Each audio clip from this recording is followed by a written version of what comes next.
Just looking at the clock. Okay. Hello, my first time ever acting as chair in our absence of Mike Hoyt, and so as vice chair, I will bring this meeting of the Hartford Select Board to order at 6:03. And this meeting is a hybrid meeting, which means that some or all of the public body is meeting remotely and some are meeting physically in a previously noticed location where the public may attend to observe, listen, and participate contemporaneously. One member of this public body or other staff is present at the location to ensure the public can participate if desired. Please note that while we strive to provide means for those attending remotely to participate in the public comment period, there may be technical difficulties or reasons that otherwise prevent or interrupt remote public participation. Therefore, it is important to note that the open meeting law only ensures the public's right to participate and comment at public meeting by attending at the designated physical location as posted in the notice agenda. If a member of the public or of the public body has technical difficulties accessing this meeting remotely, please alert us by email to selectboard@hartford-bt.org. In the event of a technical difficulty that cannot be resolved, we may continue the meeting if necessary to time and place certain. Please note that all votes taken during this meeting that are not unanimous will be done by roll call vote in accordance with the law. As required by the open meeting law, let's start the meeting by taking a roll call attendance of all members participating in the meeting and have those members attending remotely identify themselves to ensure that they can hear and be heard throughout the meeting. We do not have any members attending remotely, so I think we could skip that part unless anyone objects. Okay, and please don't hesitate to indicate if I'm missing something as acting chair. Who would like to lead us in the Pledge of Allegiance? Done. I pledge allegiance to the flag of the United States of America and to the republic for which it stands, one nation, under God, indivisible, with liberty and justice for all. Okay, so now we close the regular select board meeting and open as the local liquor control board for first the Tuckerbox renewal. Do any members have questions? With this is a renewal, so we don't anticipate. Is there anybody here from Tuckerbox? No. Madam Chair. Yes. The only problem, or not problem, that I perceive with Tuckerbox is that I understand last year it had to be addressed on more than one occasion, the outlines of the outside consumption permit area. I know the fire marshal went down there more than once. I just was wondering if Tuckerbox has done anything to ensure that that won't be a problem this year.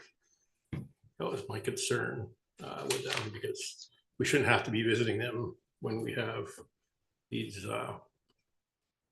ordinances, not ordinances, but the laws in place for that. Have you heard anything? I have not, but I was just there today and saw once again where you might be concerned about passage through that area where they have outdoor seating, especially for handicapped. Yeah. In the past, I think I've raised it with our zoning officer, Joanne, but I hadn't considered the fire marshal. Yeah. I'd be happy to consult with both of them, see if we should have a friendly reminder now that spring is here and summer's even here. The largest concern that I had is be able to maintain the sidewalks in compliance with ADA standards while still delineating a area of outside consumption. Yeah. That means that if they cannot rope off the sidewalks in order to allow someone to pass through in a wheelchair or a walker. So I'm not sure how they have addressed that situation down there. I suppose you could make that a condition of your approval tonight. I would recommend it. Yeah, I would say that I'm not sure how to do this with a conditional approval. Madam Chair, would you have any ideas on how to do that with Maybe you could make a motion and say something along the lines of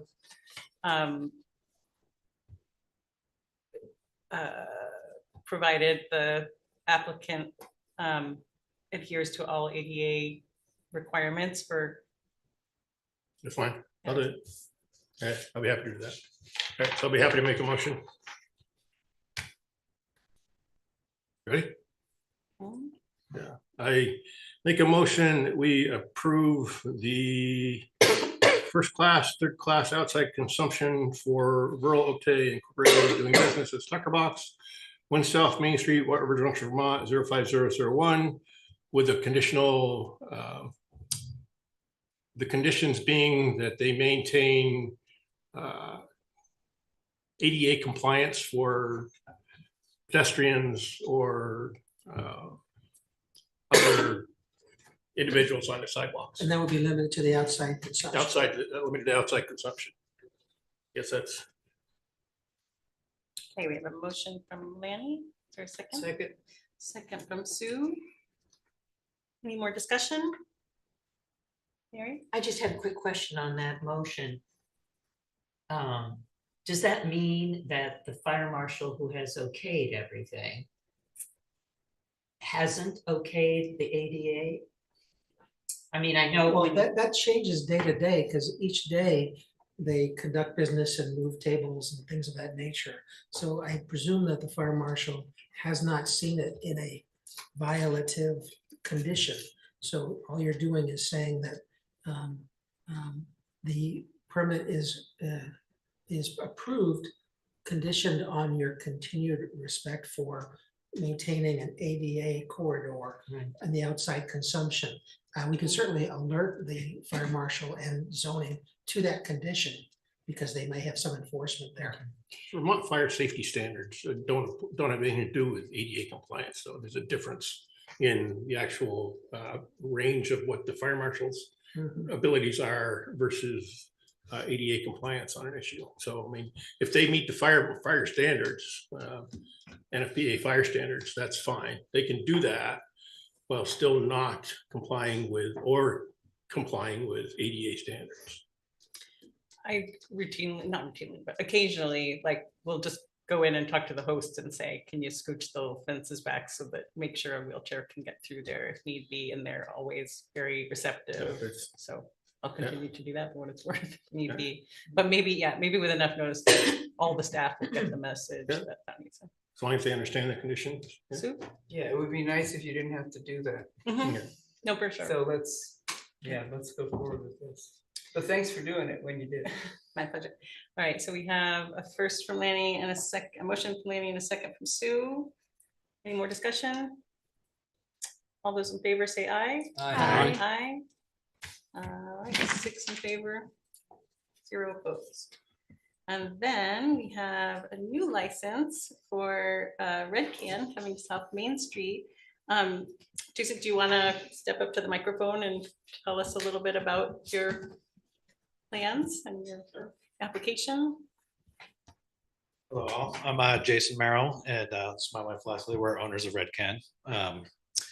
We've been building out the restaurant for the last several months over there in the old Trebek space, and we're planning on doing a 20s, 30s style speakeasy era restaurant with an oyster bar and raw food and a bunch of farm fresh food too.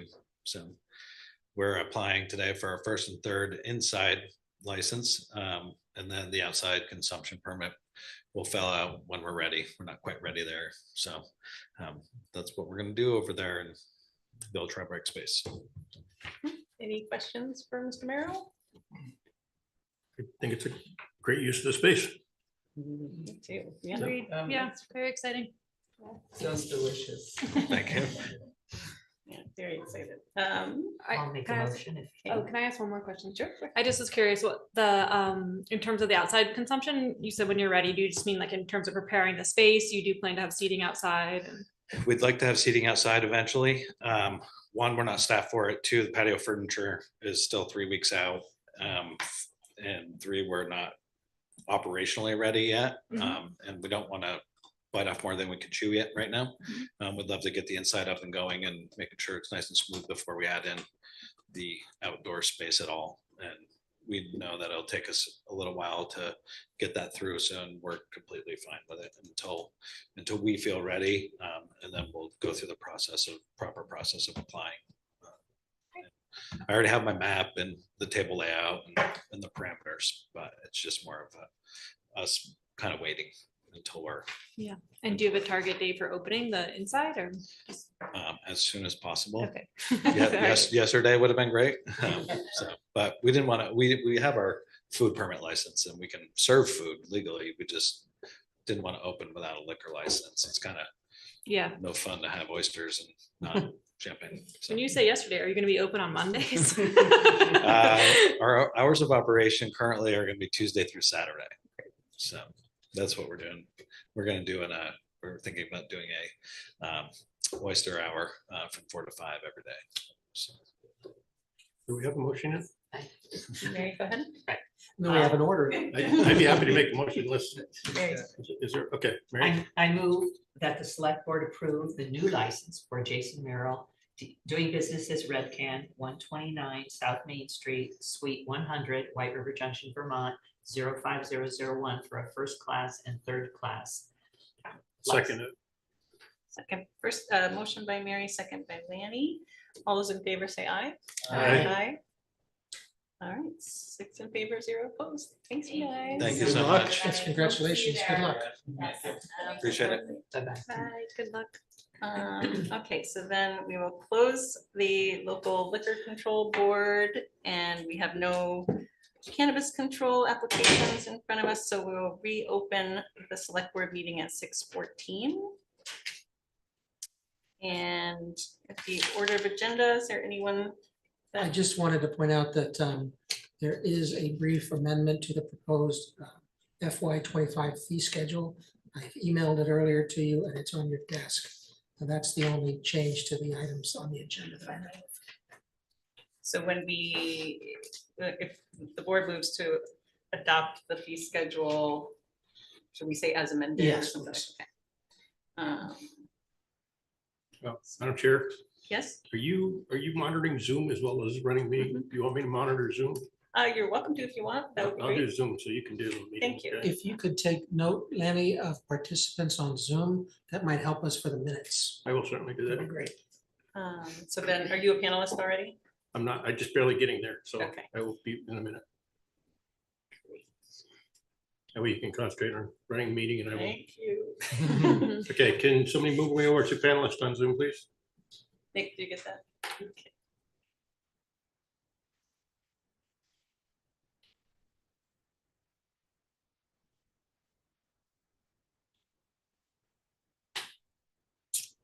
Okay, we move to public comment then. Any public comment from people in the room?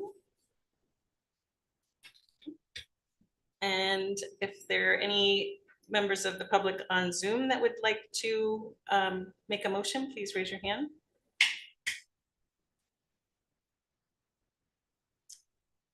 Seeing none,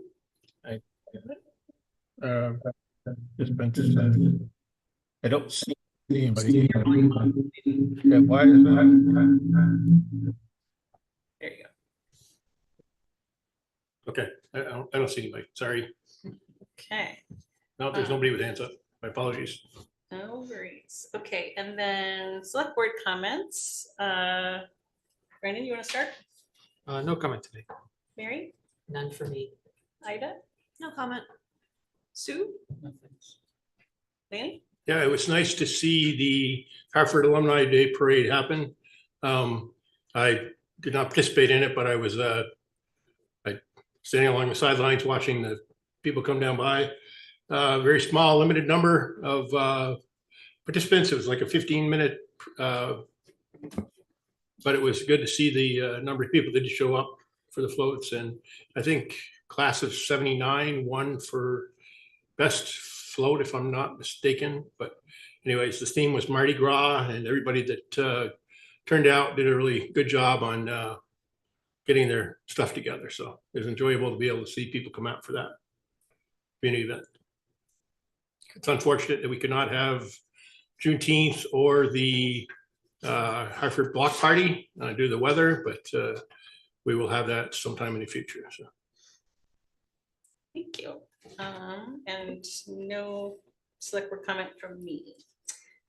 So we can move on to appointments. And Mr. Collins is in, oh, sorry, Mr. Butler is in the room. I'm a little nervous. And Colin, would you like to come up and, no? Does anyone have any questions for the Colin Butler's for reappointment for the Planning Commission? Anyone have any questions? I do, just one, if I might. Colin, I know you've been a member of the Planning Commission for quite some time, and just a very simple question, I guess, is where do you see the relationship between the Planning Commission and the Select Board? What do you see the roles of the Select Board in terms of planning for the future? And if you want to answer that, would you go to the microphone so the public can hear, please?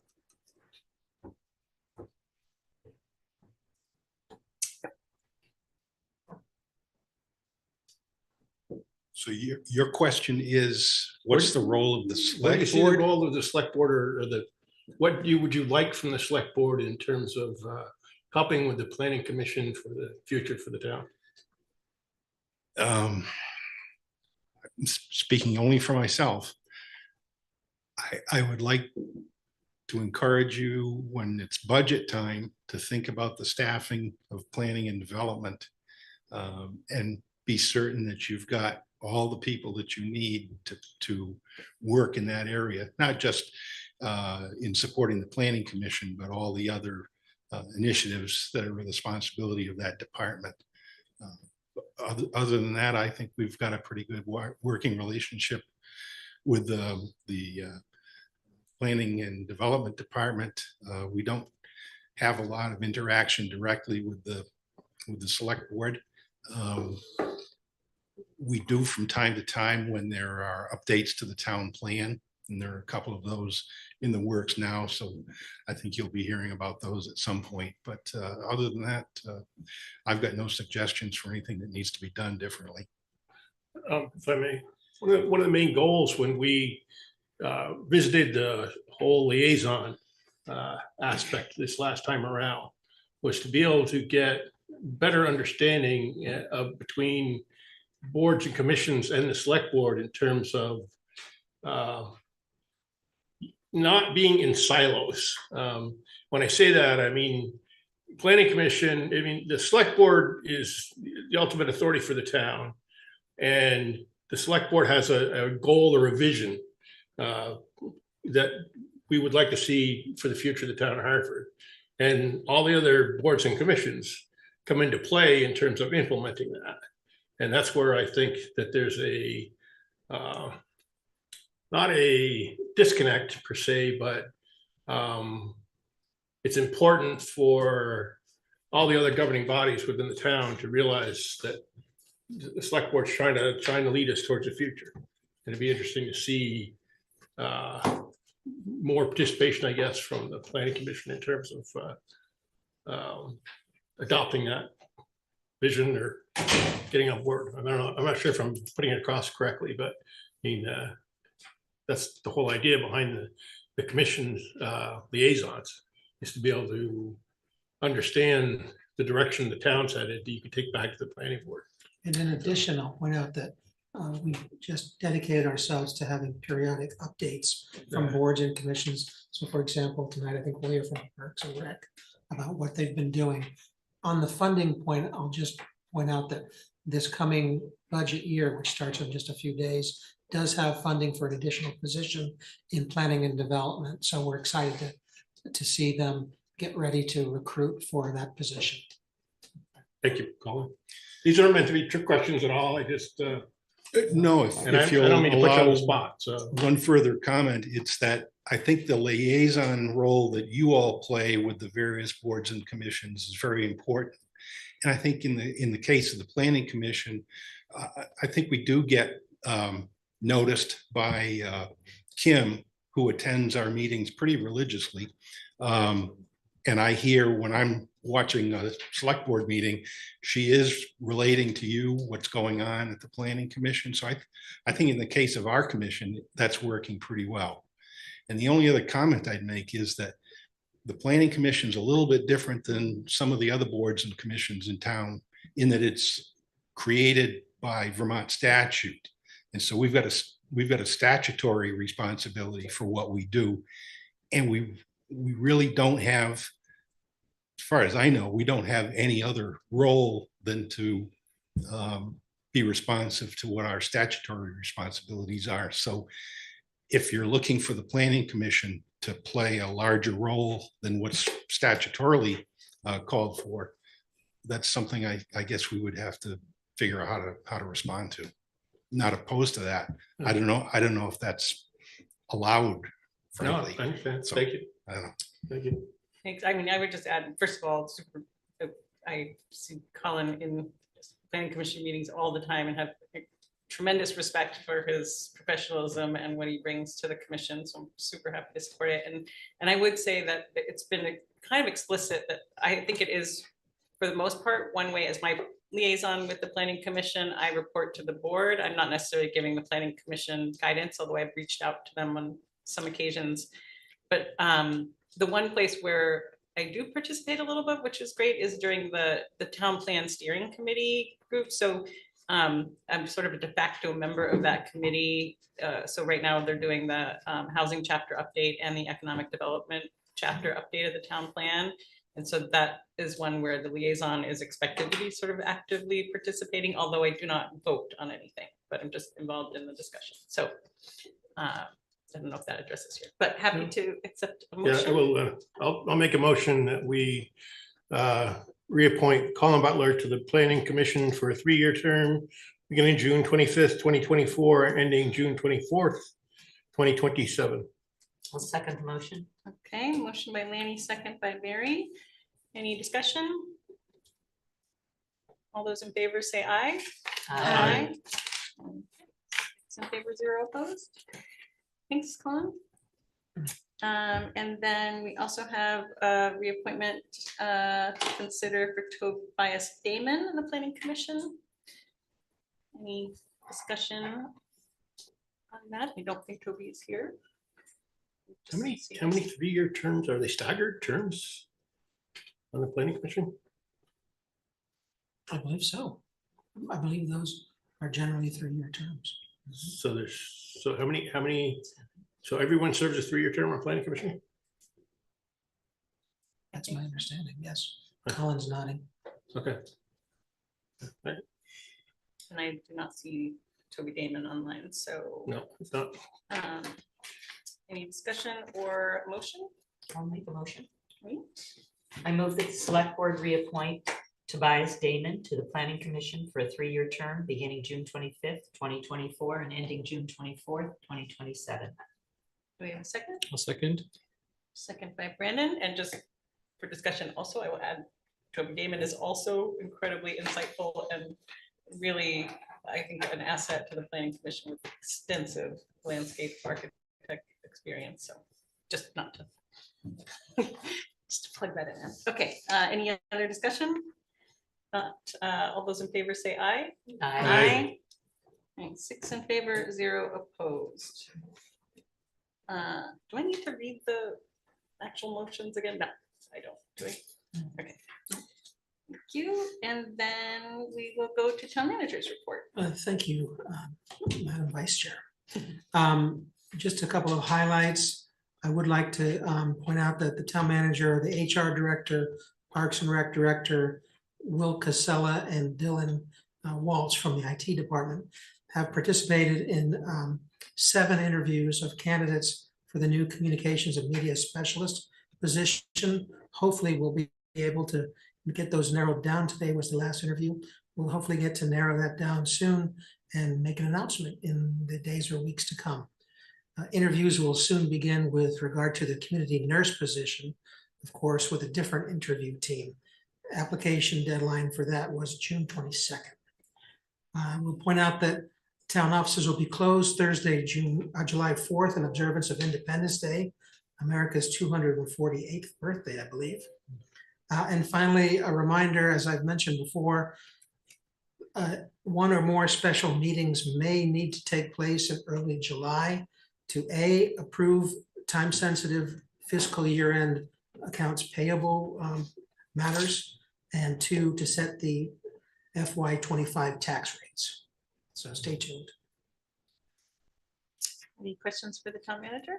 Ida? Question, Don, I just was wondering if you could share like approximately how many applicants we had for each of those positions, the communication and the community nurse. I'm just out of Yeah, curiosity. good question. I don't know the total number of applicants for the community media, communications and media specialist position there were. I just know that 7 made the cut for interviews. Oh. And we've talked with all of those now. Mhm. And we're very pleased to say that there's several very strong candidates among them. As to the community nurse position, I'll be meeting with Chief Cooney tomorrow. I regret to say we've only had 2 applications for that position, but of course, that's a much narrower, more refined skill set that not everybody has. And so Scott and I will be talking tomorrow about the next steps in the process. Thank you. Anyone else? I had a question about the SIGAX. Is that for now? I know Laney brought this up at a previous meeting, but it is kind of like interesting to see on the SIGAX when there's like been a boil water notice, like, because in this case it was in my neighborhood, and like Laney was mentioning in the past, like wasn't aware of that. It just brought up questions of like, oh, was that, on my street? Or so I guess my question is just, is there a protocol for letting people know when there's a boil water notice that affects them? There is a protocol, and DPW specifically, I think Brian and Allison in his office generate notices to all the known customers that are affected, to include door hangings. Okay. With stop using this water or boil it. Okay. And then a follow-up. And I can say that for myself, as to the Queechee event that we had a few weeks ago, that's what I received in my condo. I don't think Brian and Allison know where I live in particular. Right. So I think that was a good test case. And yes, I think they also have certain platforms on which they communicate that information as well. Okay, yeah, that's what mainly what I was curious about. Was there like specific door-to-door notices? And sounds like there are. So thank you. Yeah. Laney? I have one question on the SIGAX. In regards to the electric zero-turn riding mower from Home Depot, I'm not quite sure I understand this. We're purchasing an electric riding mower from Home Depot instead from a local outlet. Is that correct? Yeah, No, your purchase, who's purchasing it's this? DPW. DPW's. Yeah. Yeah, they do mowing in certain areas, and I think it's largely in response and in pursuit of our climate action goals. And they're purchasing this from Home Depot. Yeah, is that a problem? Home Depot quality of products is not the same quality of product you would buy from a sales outlet. If you buy a Home Depot product, it is not the same build quality. If you buy a John Deere riding mower from Home Depot, the build quality of a Home Depot, it has a different model number than if you bought it from a local John Deere dealership. So Happy to the pass it on to build DPW. quality is definitely different. So it's definitely worthwhile to buy from a reputable dealer of the model that you're trying to get. Do you know? I don't know specifically what application it's being used for, whether it's a very modest amount of mowing around their facility, for example. But I can certainly pass along your concerns to Brian over there. Yeah, and I would think that they would follow along in the steps of Parks and Rec and get an understanding from Parks and Rec as far as how their electric mower is, and get some feedback from there, not operate within a silo, be able to understand the limitations of electric mowers as well as the abilities of. Thank you for that perspective. I'll pass it along. Yeah. Anyone else? Questions for the town manager?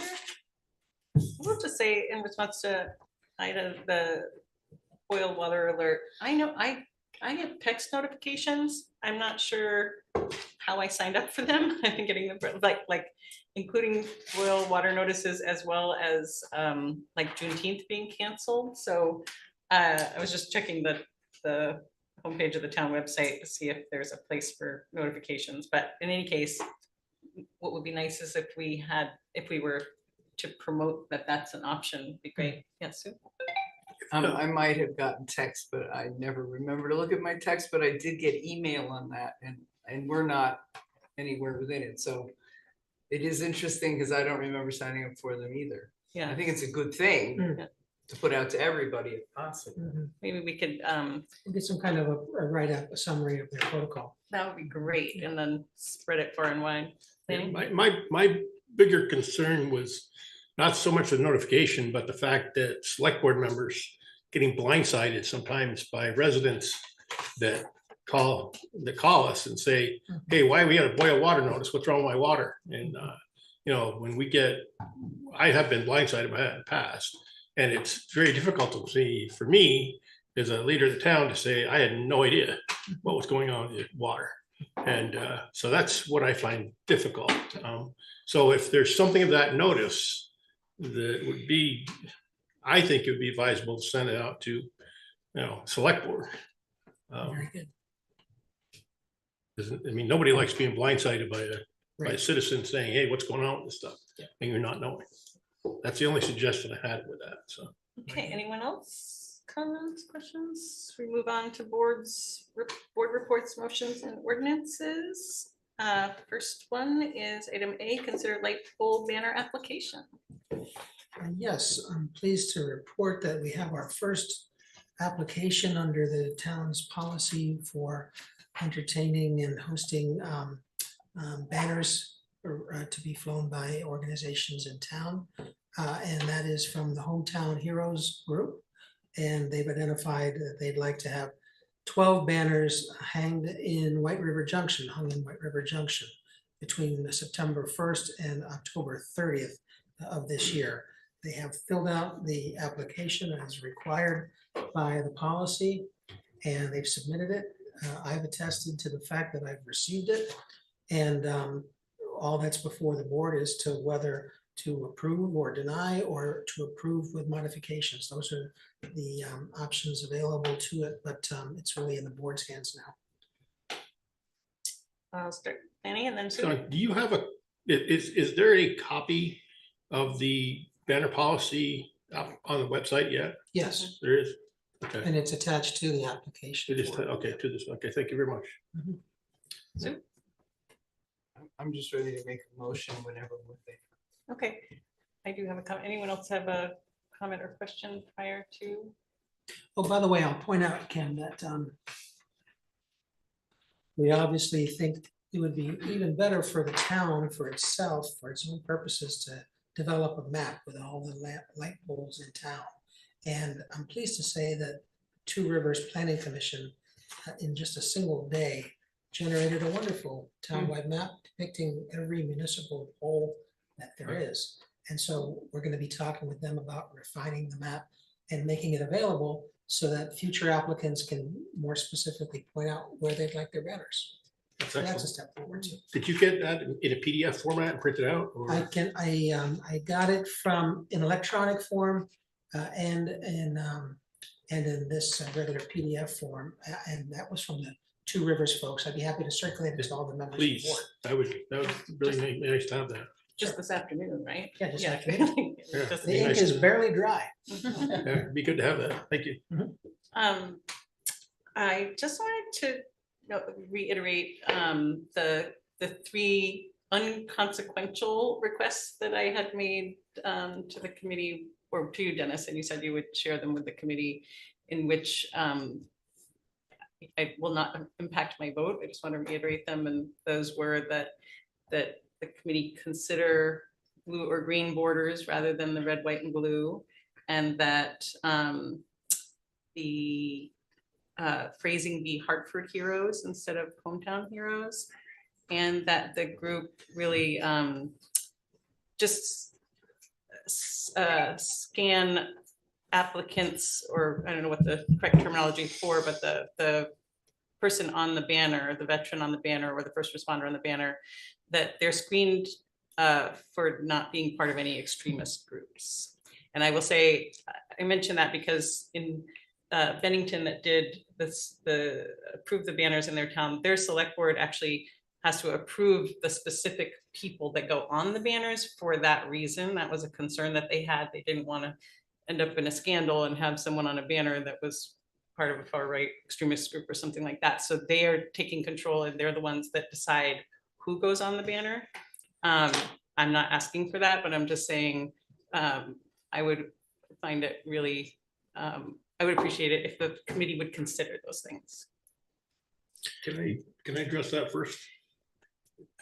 Or- Okay, the board can have discussion. So we're still in board discussion, then we'll go to Go ahead. trying to follow. Yep. Go ahead, Lanny. So I find it a little distracting to bring up that you want to change aspects of the banner. I mean, the select board came up with a town light pole banner policy. We did not come up with a policy about how to have the banners presented to the town. In my opinion, we're overstepping a little bit by saying that you have to have a banner in this way, shape or form. If they present something to us, as long as it meets the criteria of the banner policy, I think that should be enough.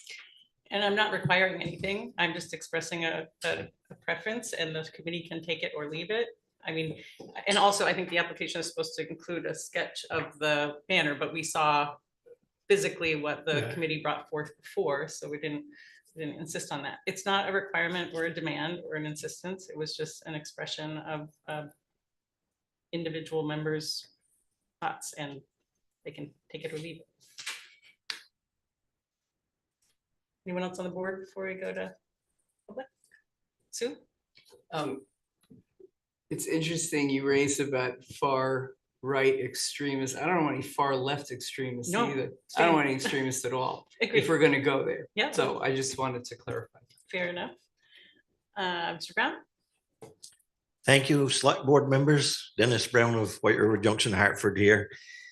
I did do a little research and I should have included that in the message I sent back to you here for your recent one there. The colors are optional, so the committee can figure that out. And I'll share your thoughts with them on that.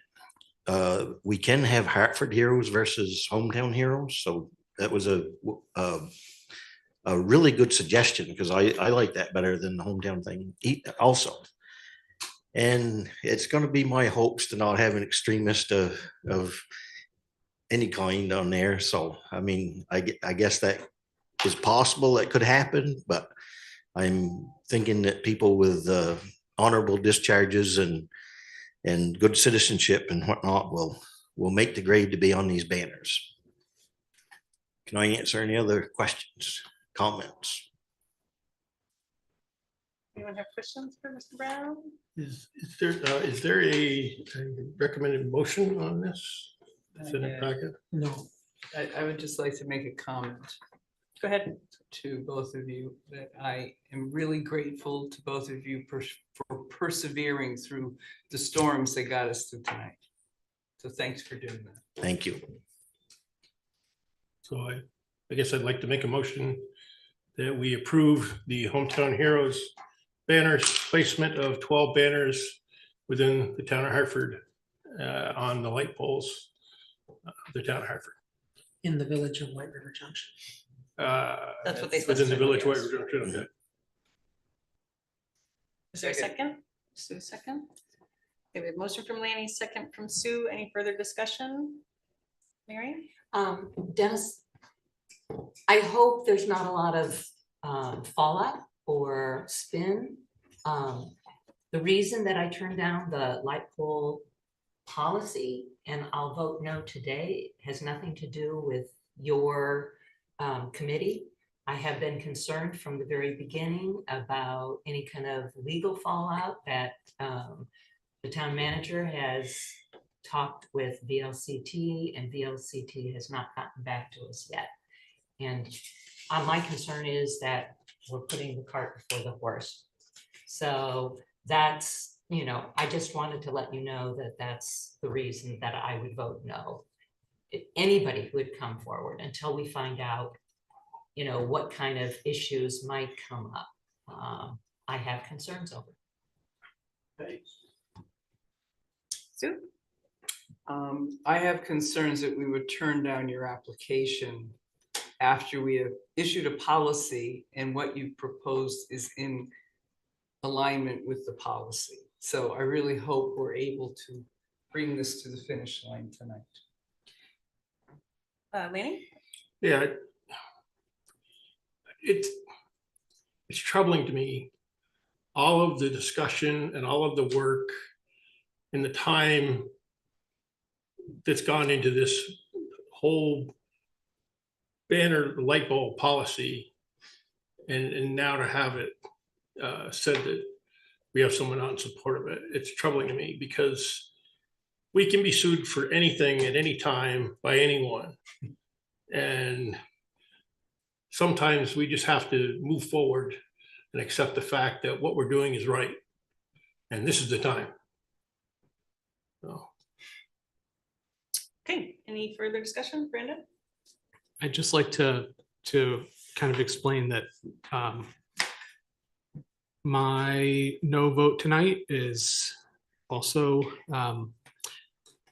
contingent not on the project as a whole, because I have seen a lot of passion from you guys and initiative, and I think that's good, and I thank you for that. I at this point, I will be voting no for the duration. And as I explained in my no vote for the policy, 2 weeks at a time and 1 month total is kind of my limit personally. And so I know that, you know, there's not a majority of the board who falls in line with me, and I'm okay with that. I just kind of have to vote my own conscience on that. So just wanted to say thank you for everything in spite of that. Dennis, do you want to? Yes, thank you again. So I'm puzzled about the comments about duration because we went through this with the policy. The policy was approved. You may not voted for it, but the policy was approved. So I would say, in little experience I've had, that that's really not in your purview to vote in that respect for that way. That's ship has sailed. It's 30 to 60 days. And so that's already been approved by this board. Thank you.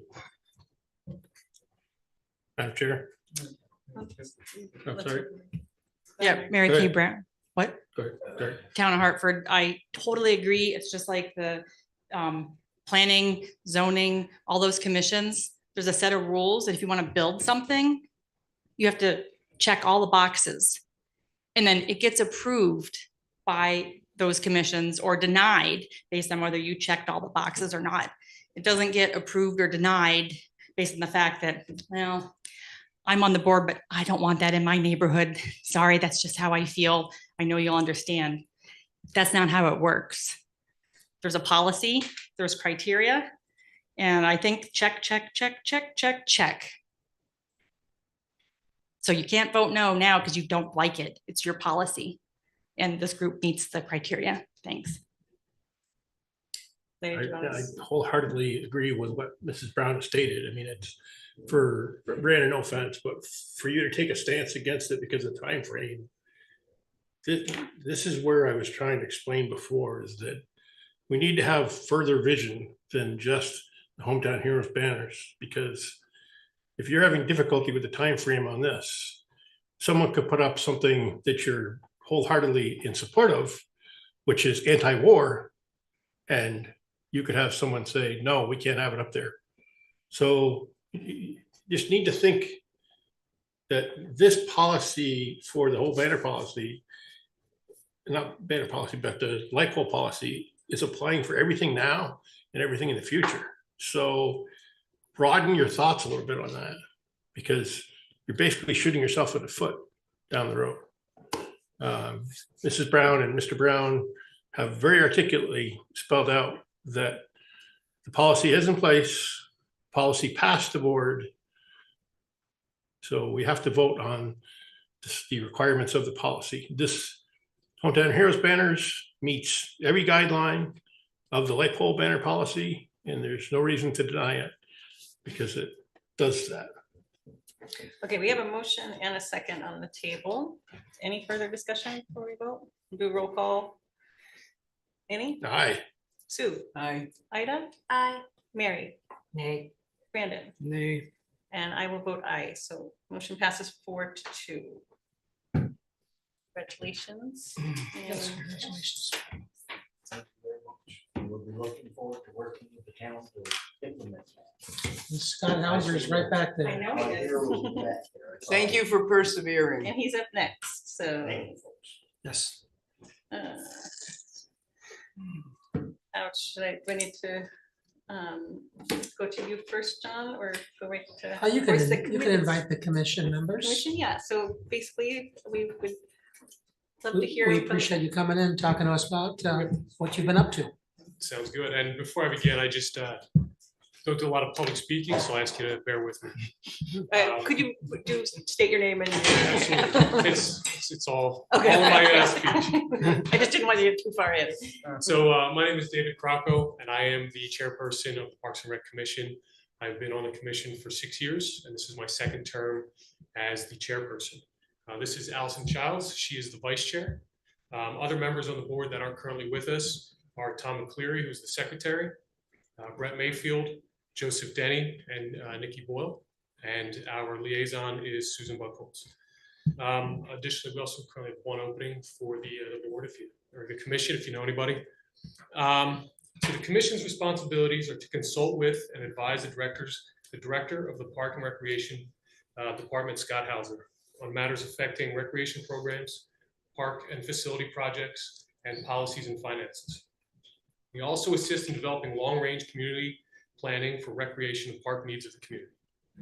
In practical terms, what this means is that at every meeting we receive a director's report from Scott, and these reports describe the previous month's successes, challenges, and events. We also review and / amend several of the department's manuals per month to ensure that every manual gets reviewed every year. Some of the manuals we review include the risk management plan, the maintenance plan, and the goals and objectives.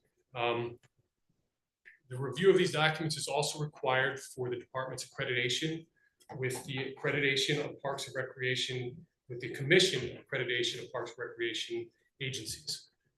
This is an agency that basically ensures that the agencies that it accredits are operated in a way that is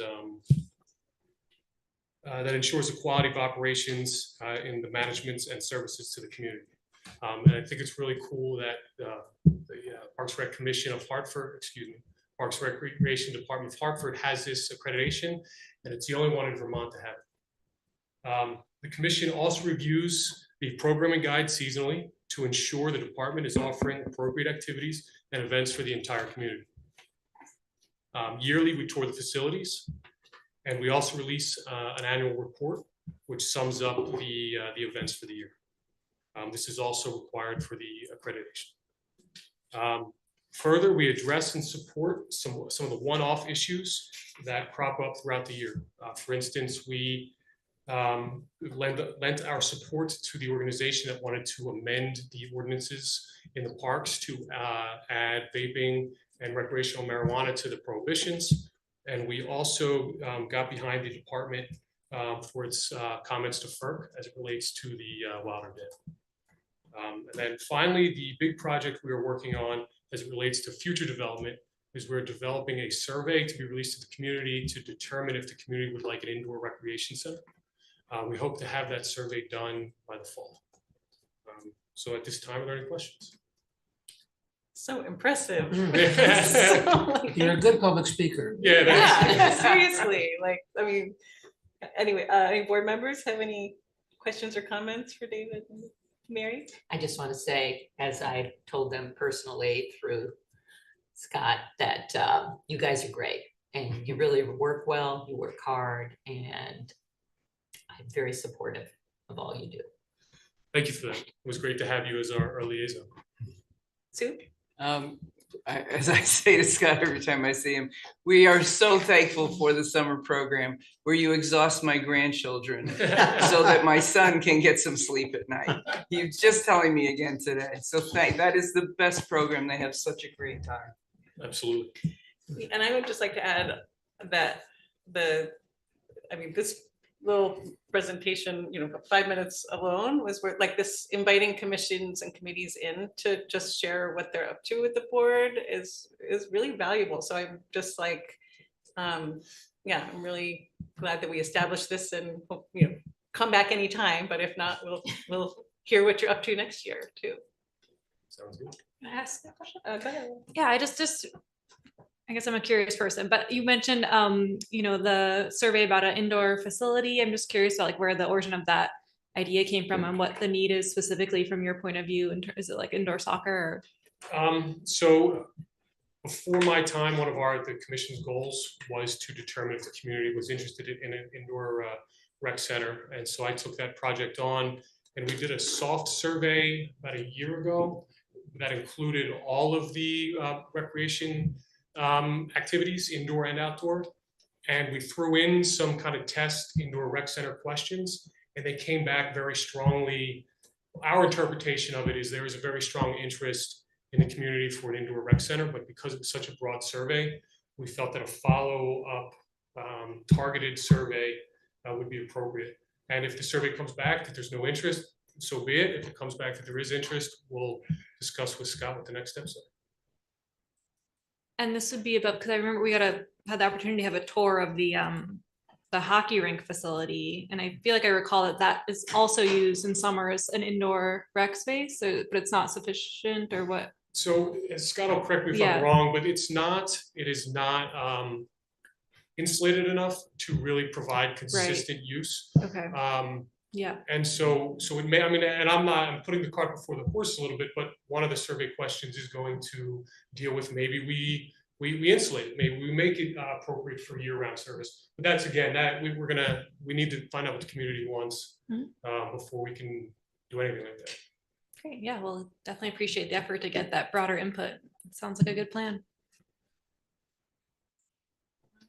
Thank you so much. Thank you. Thank you. Point of privilege, Madam Chair. Yes. Can we take a 5-minute break? We're ahead of schedule here. Any objections? Okay. Thank you. 5-minute break. To sign papers. Sign papers. Yeah, we Back do at have payroll 7:05. and AP over here.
have a hand up now from Pat Attilio for some reason. Yeah, because he's He's on the relating agenda, to sort of. the HCOREI request for staff Okay. liaison, which is the next item, so. John, do you want to present that, or do you want? Yes, we will. Gavel. Hello, hello. Hey, you're being We disruptive. don't mean to disrupt you folks. All right, so item 5C is the HCOREI request that a staff liaison be appointed. And my brief memo just points out that currently there is no HCOREI staff liaison. They have discussed it among themselves and decided that they would benefit from the input of a staff liaison. And we believe that, as is the case with other staff liaisons, we could manage or flex the schedule of such a person to minimize or eliminate any financial impact on our budget. And therefore, I certainly would be open to being instructed by the select board, which is the proper process, to go about the process of soliciting applications and then appointing someone to serve in that capacity. Maybe Pat would like to jump in here. You want to give him permission to speak, Lanny? Or you have to go Yeah, I can do that. There, cover? I'm working on it. Okay. It's very hard to do that. How do I can't figure out how to do it. So if you hover your mouse over near where the hand is up, Yeah. you click allow to talk. And then, All I see is red. All I see is raise hand. oh, maybe. I'm gonna do it just for now, but I I'll don't show have you. it. I'll show Yeah. you later. Yeah. Okay, Pat, go ahead. Here I am. Can you hear me? Yes, there it is. Awesome. Thank you. Yes, I don't have that much to add. I think there would be benefit to having a staff liaison. So as HCOREI develops recommendations, we could have the input and perspective of someone who works for the town.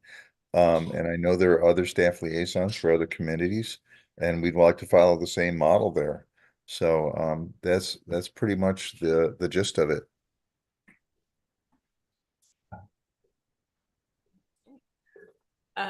Lanny? John, do we have anybody that's got any interest in this for staff? I'm sorry. Do we have a staff member that has interest in this? I've heard from at least 2 staff members of interest, and that's before I even asked the staff to consider applying. So I'm confident that I could follow up with such an instruction tonight. Put out the word to all staff that you've got a week to let me know if you'd be interested. Maybe I'd have to do an interview or 2, but then I'll make a decision and appoint somebody. If you have 2, can we just like flip a coin on them and see which one comes up ahead? That wouldn't be maybe the most sound process, but Yes. I'll consider that as Casting an option. lots. Like casting lots. I have a question. Does anyone else before I do? I don't want to jump the roll there. Are you on the housing committee? Yes, housing and homelessness. And is Matt, who's the liaison for that, the staff liaison? Lori Hirschfeld. I'm curious, because my only interactions right now are with the planning commission and the steering committee, like all the ones I'm liaison to, the staff is actually like taking the minutes and reporting them. Well, that's what I had asked Pat. I said, is there a secret agenda to put this staffer to work in some way that might be burdensome? And Pat has told me, and I'm sure he'd confirm tonight, that no, he simply wants the input and participation in the discussions. Okay, That's correct. we'll be fine either way, I guess. But, For Lori's part, she participates like any other member. She takes notes, but we rotate the actual minutes around for who takes them. okay, that's what HCOREI does too. So great, that answers my question a little bit. Okay, Anyone else Rick? have any? Ready to move forward? I'll make a motion. Sure, I think so, right? Yeah. Before we get there, can you still hear me? Yes. John, you said that there would be required a change to the bylaws for HCOREI. I'm not sure that I was aware, and Sarah was not aware of the bylaws for HCOREI Oh, that prohibited having a staff.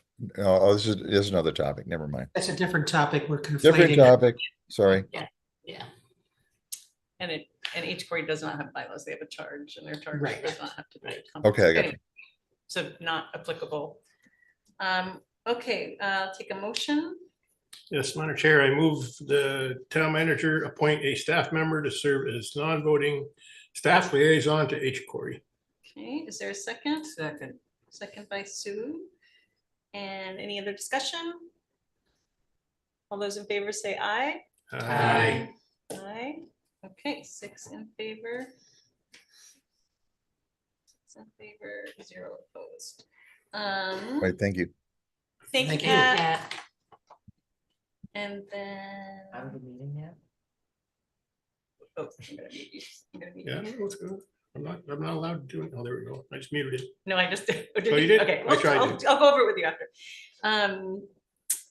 Okay, then we move on to item 5D, the fiscal 25 fee schedule. Yes, Kim, I can just do the overview, which would generally be that there are a lot of firsts this year for your favorite town manager, and this is one of them. I've reached out and learned how this has been done in the past, and presumably at budget time, at least 4 of you will remember, 4 out of the 7 will remember passing the fiscal year 25 budget, which contains both revenues and expenses, presented it to the voters. Voters voted to approve the budget. And so what we're doing here is basically implementing some portion of the revenue side of the budget, that which relates to fees and costs that the town charges for particular services and or rents for use of town facilities. And that's what we're here doing tonight, like we do basically in every June toward the end of the fiscal year. Before the next fiscal year begins, simply having the select board once again approve a set of fees that the department heads have put together to realize their expected revenues from their budget. That's what the purpose of this is for. Yeah. Great. And I will point out that in response to a good question from Brandon, who noted the absence of input at the very end of the fee schedule as to standing rental agreements. I've done further research with Gail and other department heads and have developed information that we can use to fill in those missing line items, those 4 subject areas. And that's before you in the 1-pager that I handed out at tonight's meeting. Oh, I thought those were just things we didn't charge for anymore. No. Okay. Those numbers would be plugged into a final version of this upon select board approval. Gotcha. Yeah. Mary? I had a question, and I don't know who's answering the question. The Bugby Senior Center, is that like for rental of the whole Bugby Senior Center? It is. It's a remarkably low amount, but there is a document called a memorandum of understanding between the town and the Bugby folks. And probably it recognizes all the wonderful attributes that it provides to the town. And the rent is therefore relatively low. But it does increase every year by 3% for what that's worth. And these are numbers just provided recently by Mark Bradley and laid out in the MOU that he supplied. And do we have people who actually rent out the? Okay, I didn't know that. I just was, I went, oh. Well, this rental though is paid by the Council of Aging to the town. But yes, they do have the ability to let third parties use their facility. I don't know what arrangements they make with them. It might just be gratis. Okay, yeah. Thank you. Sure. Appreciate that. Okay, Lanny? Yeah, I'm glad Scott's here.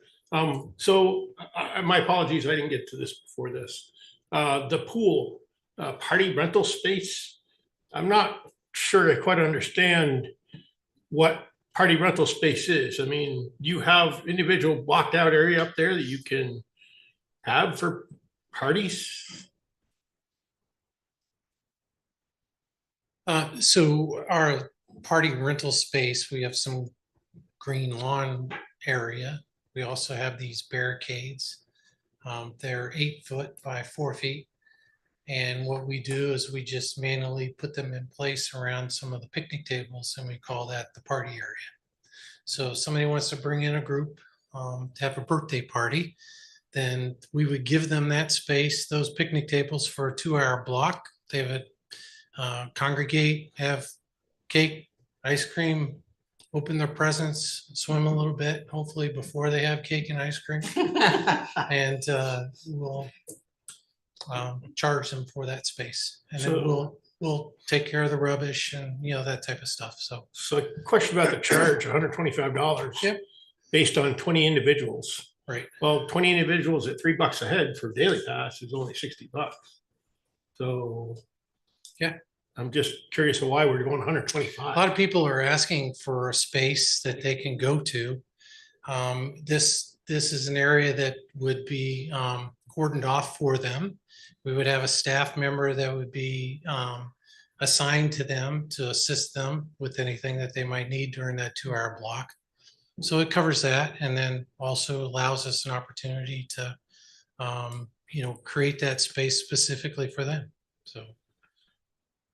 Yep. Your eye is brought to that because of the highlighting. The highlighting is intended to show only changes from current. Right, I understand. It's a new fee.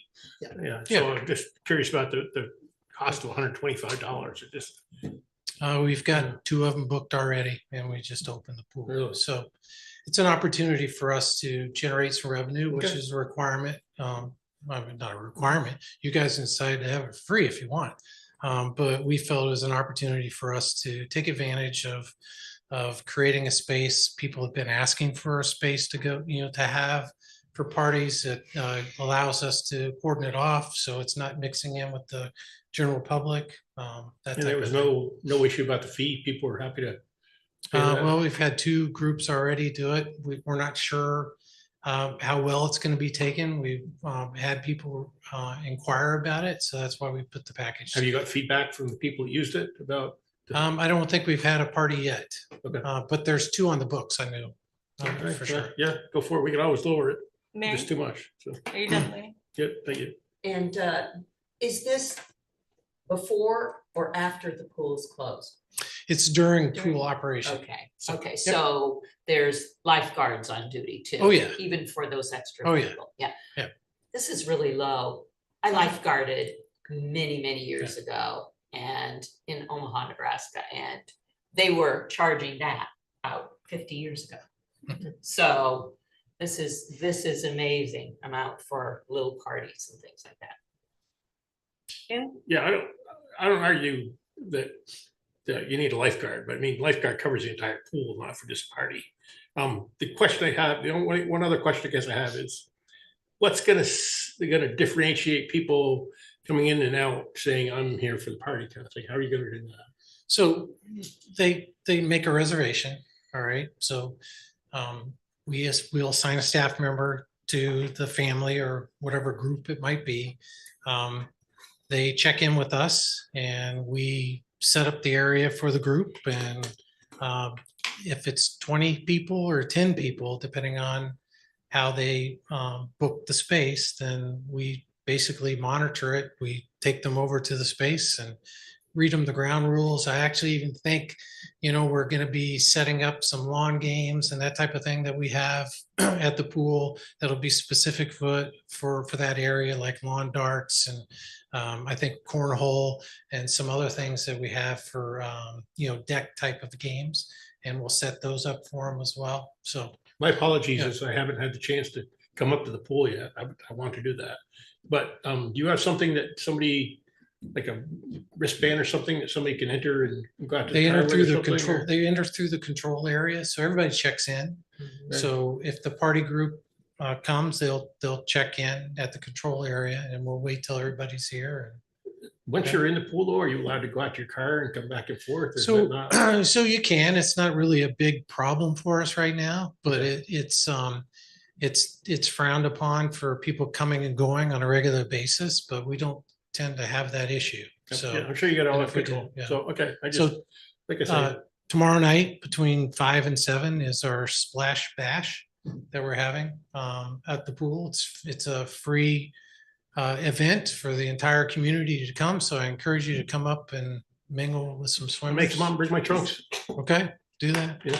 Okay, the great white whale. How does Wade Major feel about lawn darts, I wonder? I haven't asked him. That's our but risk all right. management person. Yeah, I was wondering about whether it was the old style lawn darts with the metal tips, Yeah, because those. they could be dangerous, yes. But Okay, thank you, Scott. Anyone else have questions about the fee schedule? And wanted to maybe take the opportunity to ask John about how the Bugby Center's architecture plans are going. Because I just know a lot of folks are really concerned about ADA. We were hung up for a while with our survey. The desire was there to really find out what the footprint of that parcel was. So I think Dana got involved to help Mark hire a surveyor, which we did. And then he concluded that the town only owned half of the building. But wait, there's more. It appears that at some point, V-Trans deeded over the remainder of that parcel to the roadside, almost to the roadside, to the town and or a fire district. But wait, there's more to this. We believe that the fire district, when it dissolved, transferred all of its ownership to the town. So we now have a new survey that kind of shows the actual footprint. And I've sent that to the architects and encourage them to get back on track, finish their conceptual design, and let us know when they're ready to talk with the select board. So that's in process. And yes, we know that handicapped access is chief among the issues they're dealing with, no question. Thank you. And I would just note also that I just thought this afternoon to ask John about the fees for installing light banners on light poles, but because it's pretty nominal at this point, it may be something that we add into the fee schedule for next year. In addition to the other questions that I had, I guess going off Brandon's comment and somewhat, do we have any expectation yet for the feasibility study for the transfer station? Brian Gosta's here. I mean, it's a little off topic, but there are transfer station fees on the Of fee course, of schedule. course. The draft has been done and we had to ask for some final information, so we should be getting it any day now. Right. So the goal would be for Chris and I to review it. And that I would anticipate no later than probably the first meeting in August. We'll be able to go through it. Great, thanks so much, Brent. Okay, any other, I would just note that anyone making a motion about this fee schedule would include the words as amended. Yes, please. And also in the recommended motion on here, I mean, it just says proposed fiscal year, should it say fiscal year Yes. 25? Yes. So add the word, or the number 25 FY and also 25 as fiscal amended. year. Yeah. I guess I can make a motion. Right, sure. I'm After gonna do you. it. To the board, I move that the board approve the proposed fiscal year 25 fee schedule be adopted and implemented by staff with any new rates becoming effective on July 1st, 2024 as amended. I'll second the motion.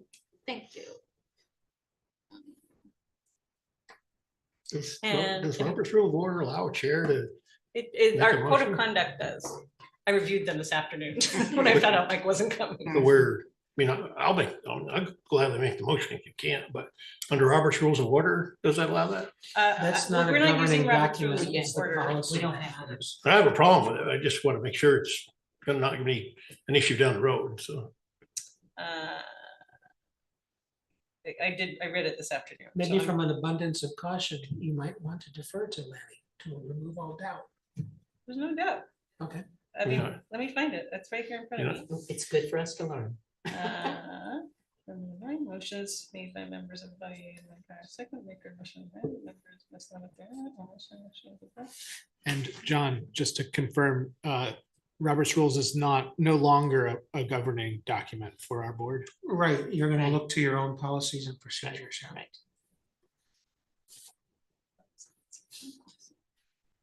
Any member of the body may make a motion. That's number one, but I thought this is somewhere you can include.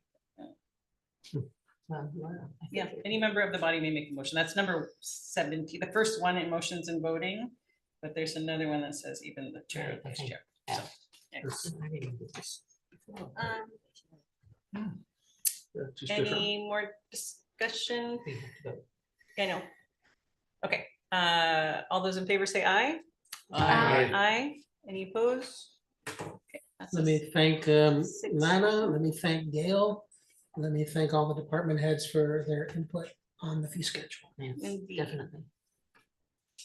Okay, so now I think we move on to item E, consider draft committee stipend policy. Yes, as you know, the fiscal year 25 general fund budget includes funding sufficient to pay the members of each select board appointed member of boards, committees, and commissions $50 per meeting attended. Now is the time for the select board to adopt a policy regarding implementation of this program. Ally was very kind on her way out the door to generate a draft policy, which was quite well thought out and researched. HR Director Paula Nolte and Gail and Flo from Finance collaborated with me to revise it as necessary to conform with legal requirements and the town's personnel and payroll practices. This policy does afford all committee members the option to opt out. So not everybody has to accept their stipend.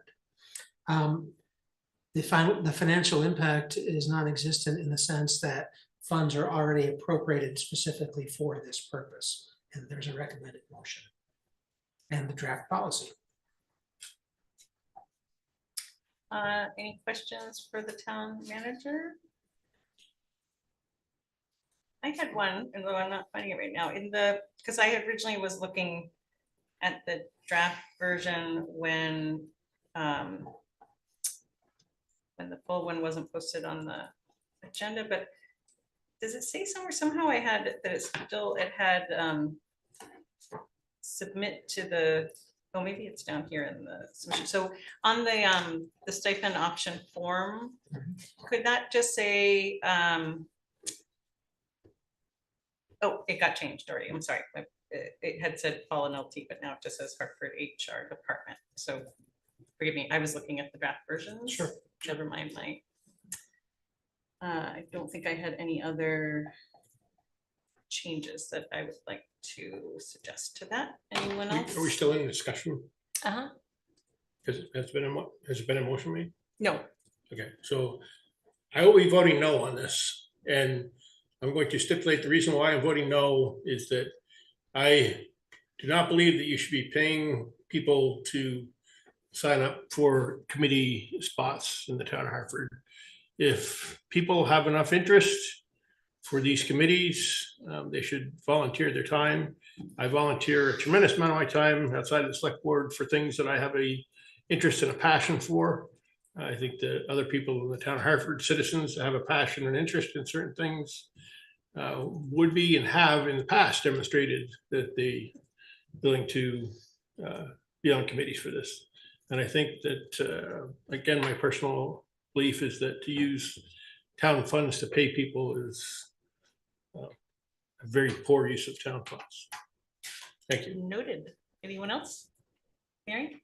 I remember talking with Ally about this, and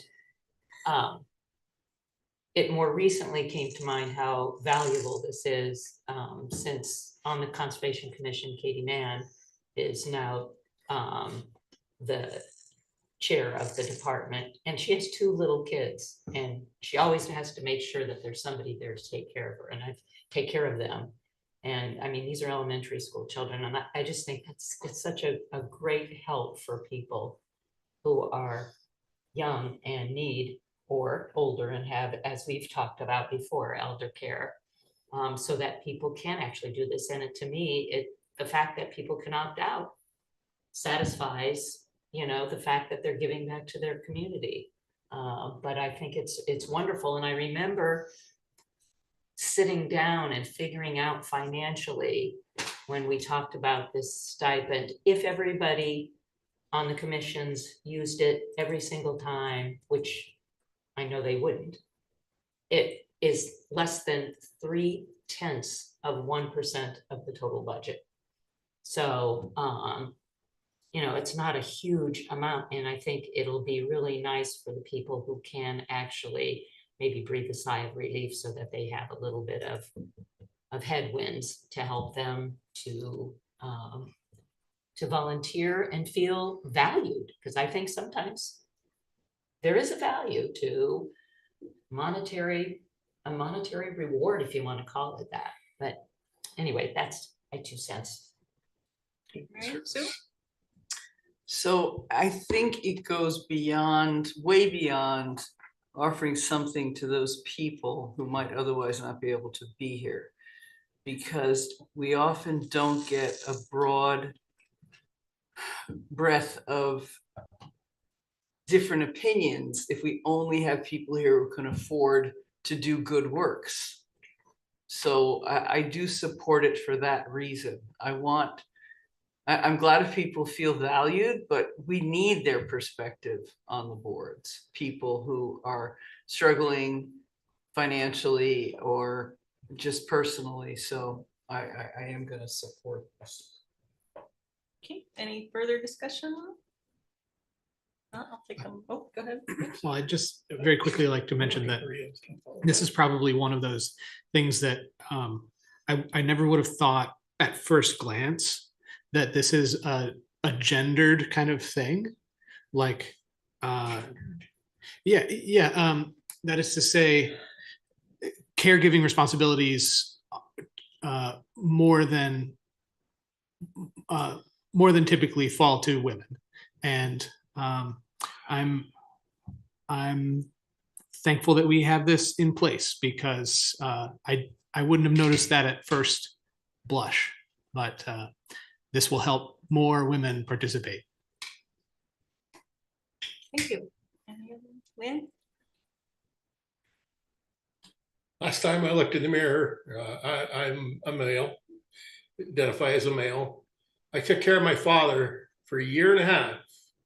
Took care of my mother for 1.5 years while she was on hospice.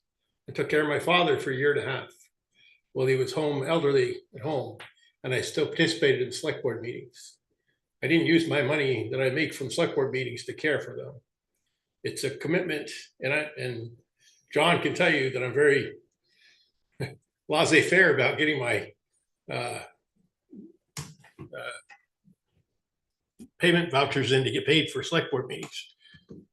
I come from an old school of commitment to the community and public service.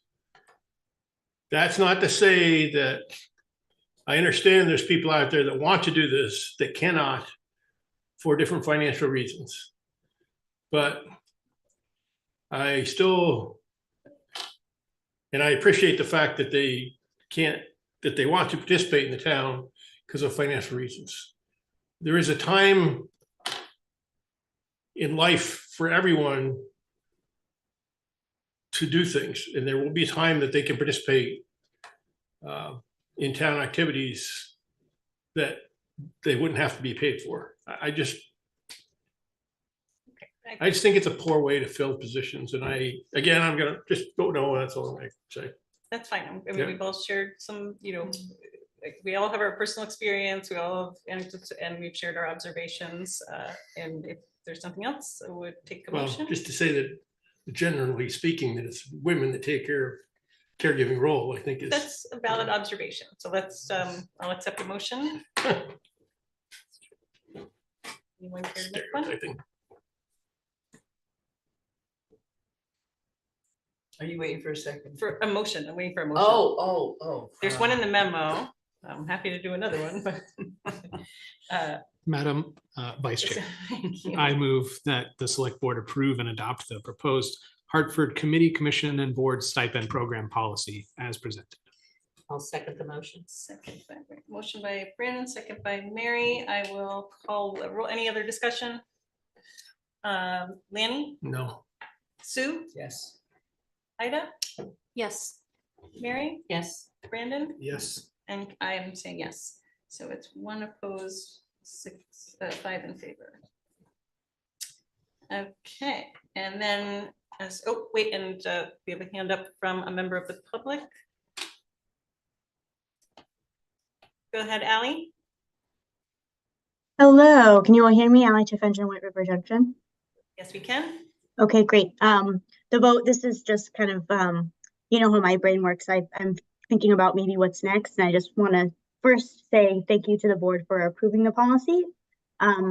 As a reminder, when this was being put together, I had reached out to a number of the committees and commissions that I liaised for to ask for their feedback about this stipend idea.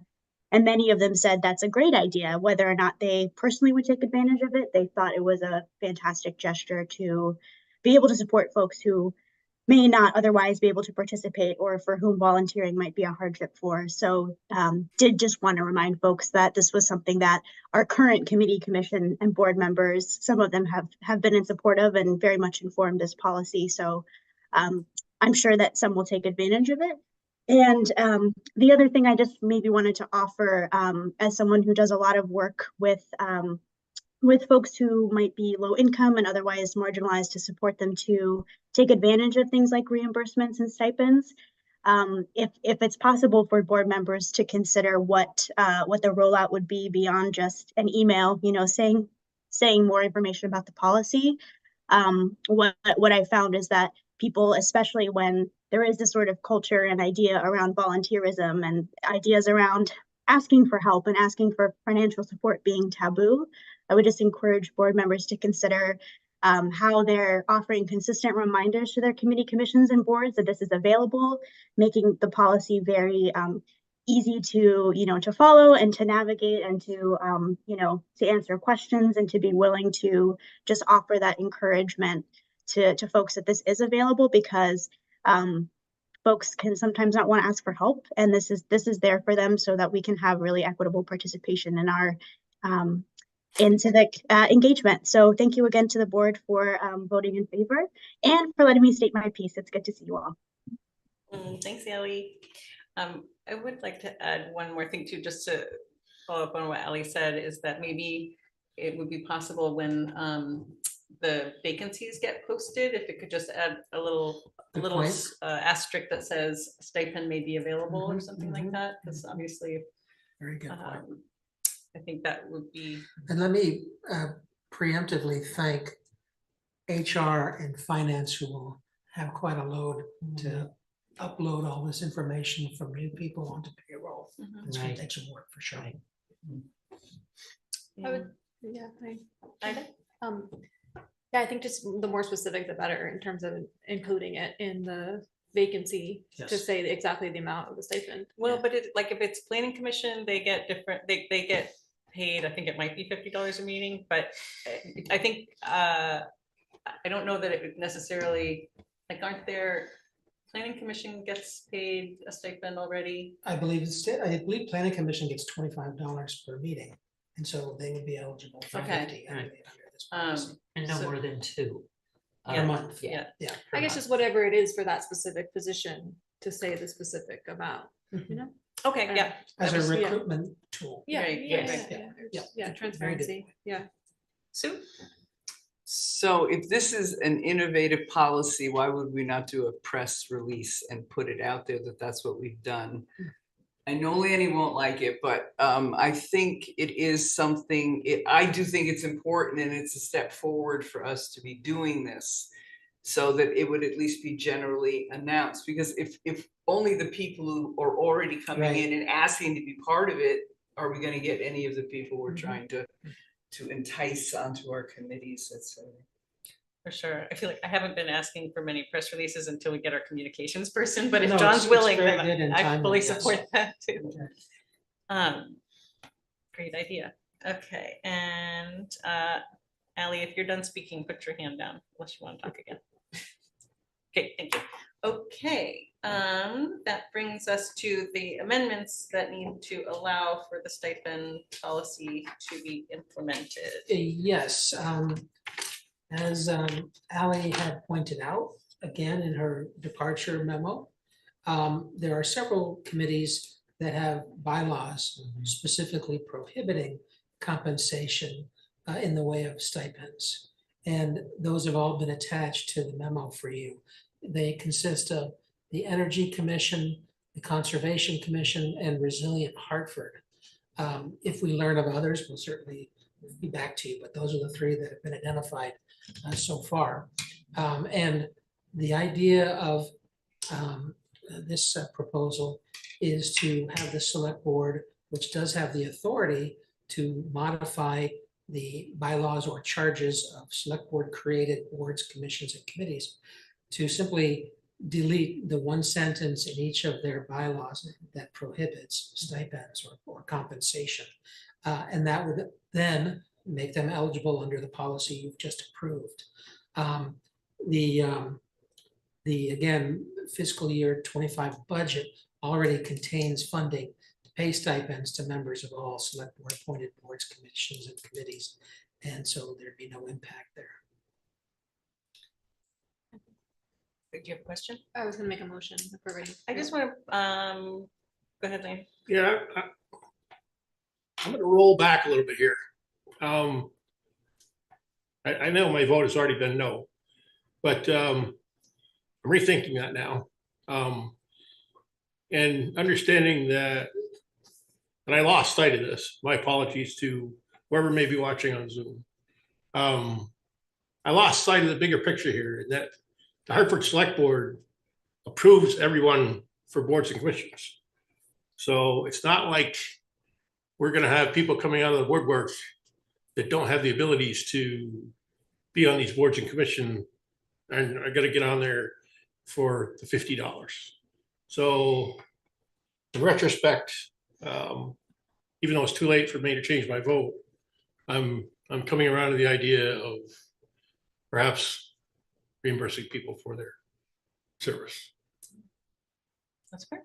I will point it out that there's, I think at least two, if not all three of the bylaws that are referenced have clauses that say they have to have 15 days notice to make amendments, but I think John has figured out that has had enough communication that we're okay, but I also suggested that in notifying these three commissions that we're making this minor amendment to their bylaws, that they might want to just consider. Some of them are over 20 years old since they've last been updated.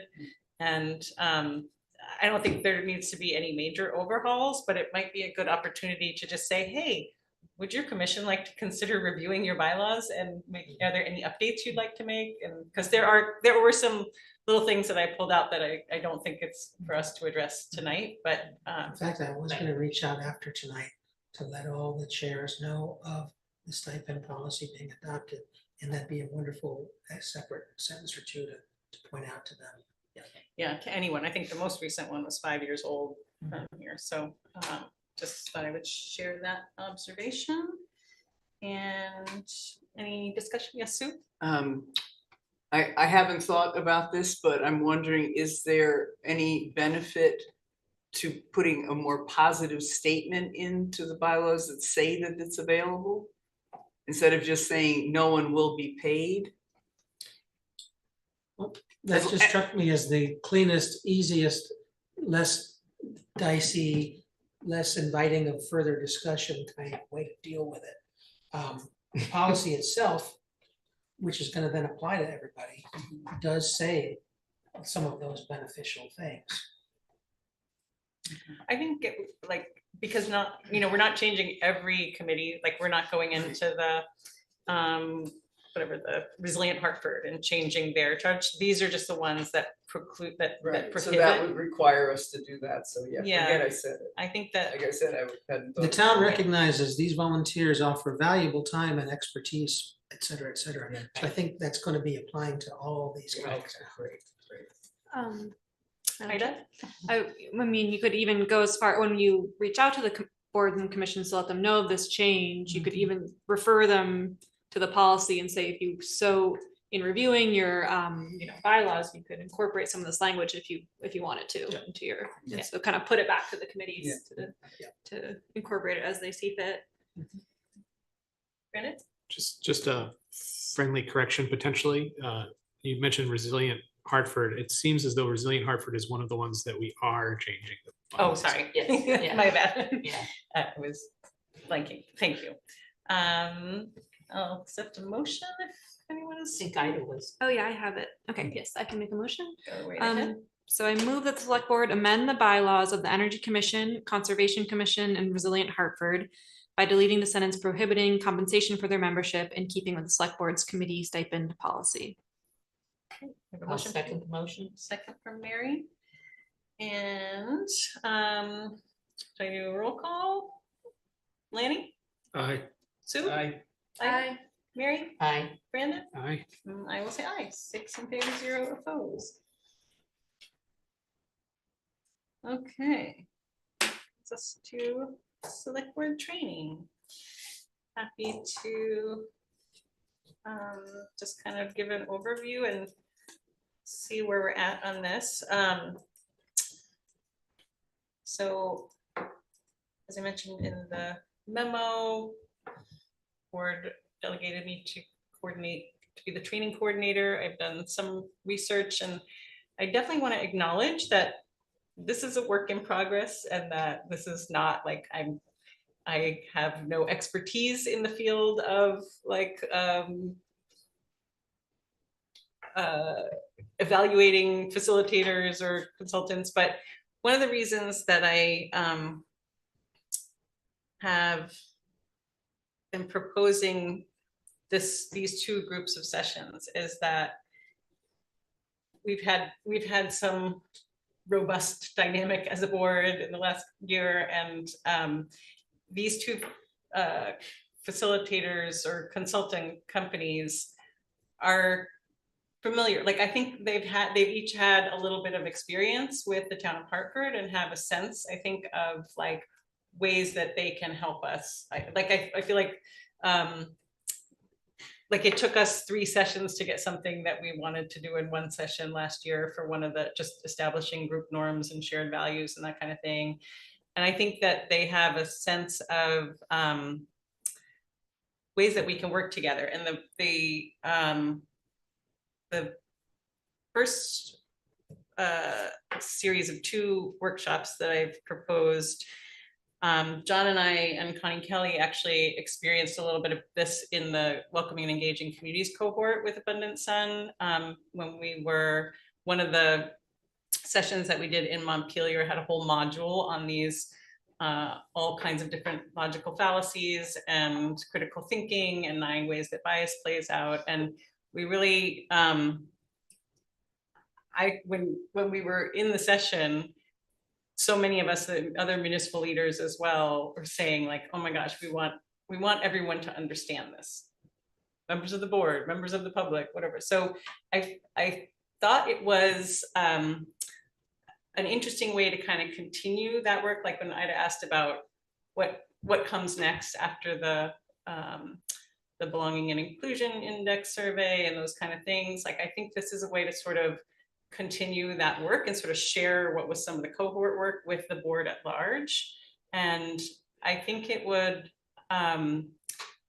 also lend to just a greater objectivity among the board. Like I think that we all have some personalities going on, and it might be nice for us to be able to recognize like, oh, I'm going into that pocket, I'm going into this, like I see like how I'm framing this and I'm framing that, try to recognize those things. So that's one set of series. And then strategic vision development with Prism Solutions. This was, I had a long conversation with one of the facilitators that we did work with last year, and they thought that we could go a little deeper into just like this. We have, I don't know if board members have seen, but there's this strategic vision document that was developed by the board in 2019, which is now 5 years old.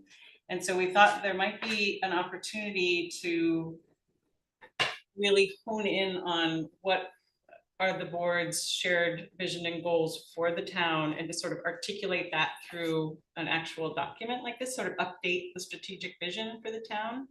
See if we can all get on board. But they also wanted to not be too specific about, they wanted to kind of check in again after, if the board supports doing the Abundant Sun training, to just kind of check in and see how that went and see what what does the board want? Does the board feel like that's a good next step?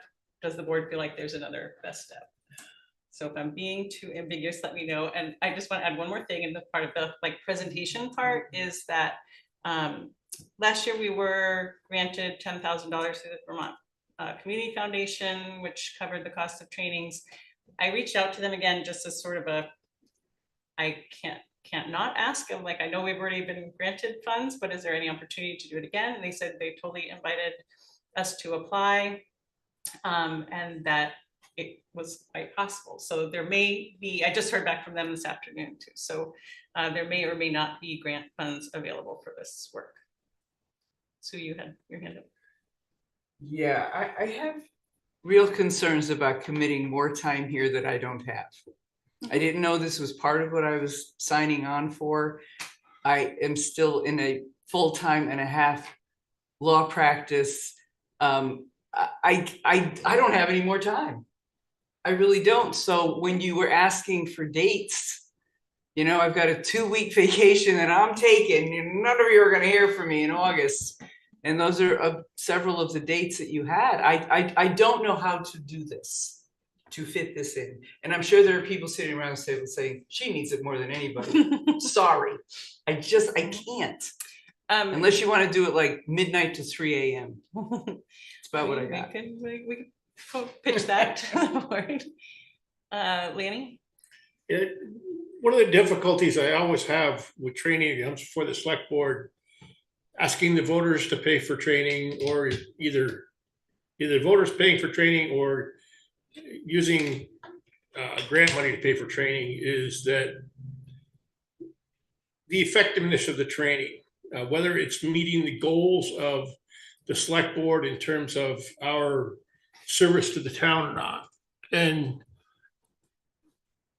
with that in mind, training to me should center on when someone presents a training opportunity for the board. I believe it's up to the people that present this training to us to identify expected outcomes and the goals of the training. That's the first thing that we should have before us. What do they expect the outcome will be of this training? And that's one of the things I found lacking in a lot of our training, is what's the expected outcome of the goals. The other thing we have to have is some way to measure what we learned within this training. Because if we're not getting anything out of the money that taxpayers are spending, what good is this training? There has to be some level of measure to it. It's to measure you impact upon the town and the return on the investment for this training. And we haven't had those things in the past. And I think it's up to someone that brings training before us to be able to present to the select board what they expect the outcome to be. And at the end, see if we reach that outcome. And then track it 6 months down the road, because you turn over this board on a yearly basis. So 6 months into it, if we have training, we should still have that training on our, being able to adopt those things we learned from that training. And I don't think we're doing any of that from the previous training we've had. To me, it's just, it's taking away the goals of what we should have. So basically that's it. I just find a very big disconnect with us in the training as far as what impact it's having upon us as participants in the select board. We have to have a way to measure what we're getting out of this. And that would be, I think, some identifiable measures that the people presenting this training could give to us. We expect you at the end of this training to learn this. Maybe a pre-test and a post-test. The way we did things in the military is that you have a pre-test and a post-test to see whether you've learned anything out of this thing. And then, like I say, there has to be follow-up on this, because we can go through a 4-hour training and everybody come out of it feeling like, roses and lattes. And then 6 months down the road, you're feeling like decaf and dead roses, So That's the only problem I have with this, is that we're spending quite a bit of money here. And we're not, in the past, I don't think we've gotten, or the town hasn't gotten the return on investment that they should have for the money we're spending. Okay, made your point. Anyone else have a comment before I respond to that item?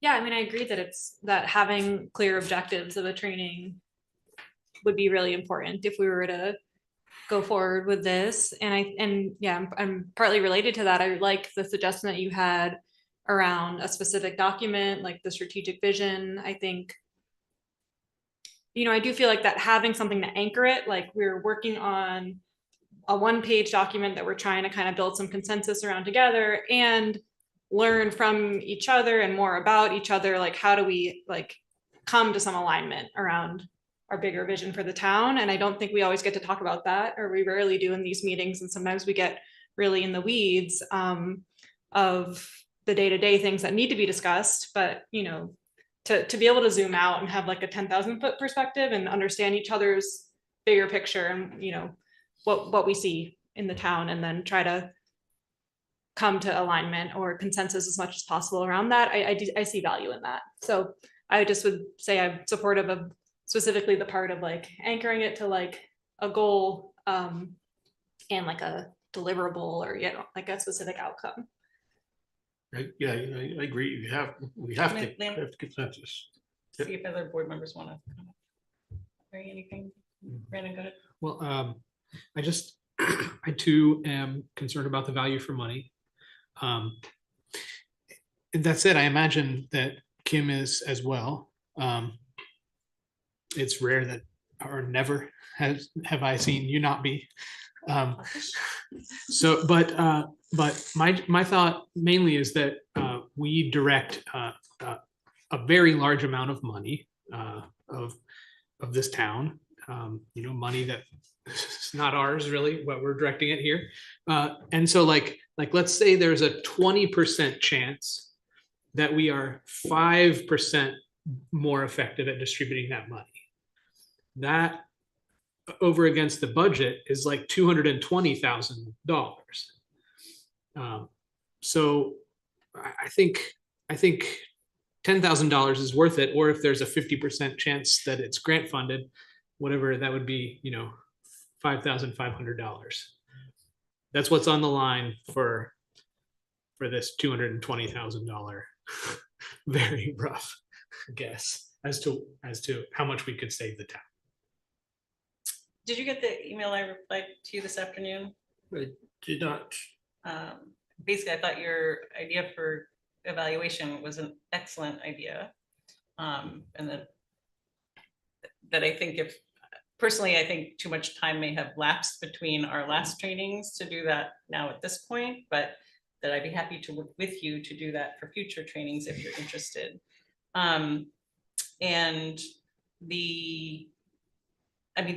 There's in the agenda, there are kind of overviews of what the expectations are, with the PRISM solution ones kind of saying that they're depending a little bit on the outcome of the Abundant Sun sessions, which I think is reasonable to keep it open a little bit. But the goal would be that we would be able to get to some sort of deliverable as a strategic vision. I'm just not, I can't guarantee anything depending on how things go. As for time commitment, I mean, this is real talk. I have, I feel like this is a priority, and it is not necessary. And it doesn't mean, I'm not suggesting that I'm prioritizing something better than other people. I'm saying we have different priorities sometimes. And if we can scour the calendar and find a date that works for most, if not all, board members and the facilitators, I think it's worth the effort. But we'll find out. I mean, the board can decide tonight if you want to move forward with this or not. I will also mention, I mean, we saw it in the memo that funds have been encumbered for, we put 0 in the fiscal 25 years because we had funds encumbered for select board training, and then we were able to secure the Vermont Community Foundation grant. So this hasn't and is not going to cost any new taxpayer money for any time in the next year or two at minimum or at maximum, whatever that is. In any case, it is not a significant impact to the taxpayer at this time. So I don't know if that addresses any other. So How many hours are we talking about over the next how many months? So I think let me pull up the dates that we had. So there We were had dates, but I didn't see like, this is gonna be so many hours on any of them. Okay, well, I'll tell you, so the Abundant Sun is looking for 2 90-minute sessions in July. That was the goal. And then for the Prism Solutions, we were looking at so August, let me just pull up those dates that I sent to you all. Training availability. And the Prism Solutions is basically like, I mean, it could be, they said basically it's $1,500 per 90-minute session, and we can do up to 4 sessions with them. So I put out 5 dates to see if there were 4 that we could land on. Maybe the board might decide to only do 1 or 2 sessions or 2 or 3. And then I do realize that subsequently, I also sent out requests for August and October for listening sessions as part of the calendar cycle, which is a separate thing, but asking for more of your time. So sorry. Is it a cumulative process, or are these all separate topics for 90 minutes? I think the Abundant Sun one, well, I think the Abundant Sun one would be cumulative, but separate from the Prism Solutions, which would also be cumulative of the, like, I think it would be not impossible. I mean, when we did our sessions last year, there were a couple of the sessions where individual board members couldn't attend that date. And then there's potential for there to be a hybrid option or something too. So. And is this outside of business hours? It would be an alternate, there were options mostly for Tuesdays with a couple Thursdays thrown out there for perspective. But evening, 6 to 7:30. 6 to 7:30. I mean, which is up to subject. I mean, I haven't checked with the consultants. These were dates that I said are coming. I gave them our off select board night Tuesdays, and then also threw in some Thursdays to just cast as wide a net as I could that they were available at that time. And I mean, if we want to try for a different time or different day of the week or something like that, I could go back to them. Yeah, I mean, I echo that it does feel like a lot of time to commit. So I'm just wondering if we could maybe prioritize or just focus on one or the other first. If I don't know, I'm not really leaning, I don't know enough about it to really lean towards one or the other, but I mean, the Prism one sounds appealing because it's like, okay, we could go one, we could commit to one. Yeah. And then we could maybe, I don't know if that would work with them, if they kind of need to know the total amount that we're committing to, or if we could just sort of see how it goes on the first one, see if we feel like it was helpful. Do we want to schedule a second one? I'm not sure if we could do it like a step-by-step like that within a certain training, or if we could just prioritize at least one or the other organizations to focus on. Not to say we'd never do the other one, but so to just, not overcommit ourselves time-wise. Absolutely. I mean, I think that would be a reasonable compromise. And, I basically was trying to I was gathering as much information as I could to come back to the board and try to do as long-term planning as possible too, so that we're not, having and saying, okay, who's available next week? So basically trying to just sort of chart this out so that we can lock it in and move on. I don't agree. I mean, if that's a compromise the board wants to consider, I'm totally open to that. Would you have a recommendation on one over the other at this point, or? I guess I would probably want to talk with probably the Prism Solution ones. I mean, the Abundant Sun ones, I think, to me, that was kind of doing more of the communication skills, doing more of the our kind of conflict resolution stuff. That was, to me, thinking that this might help us.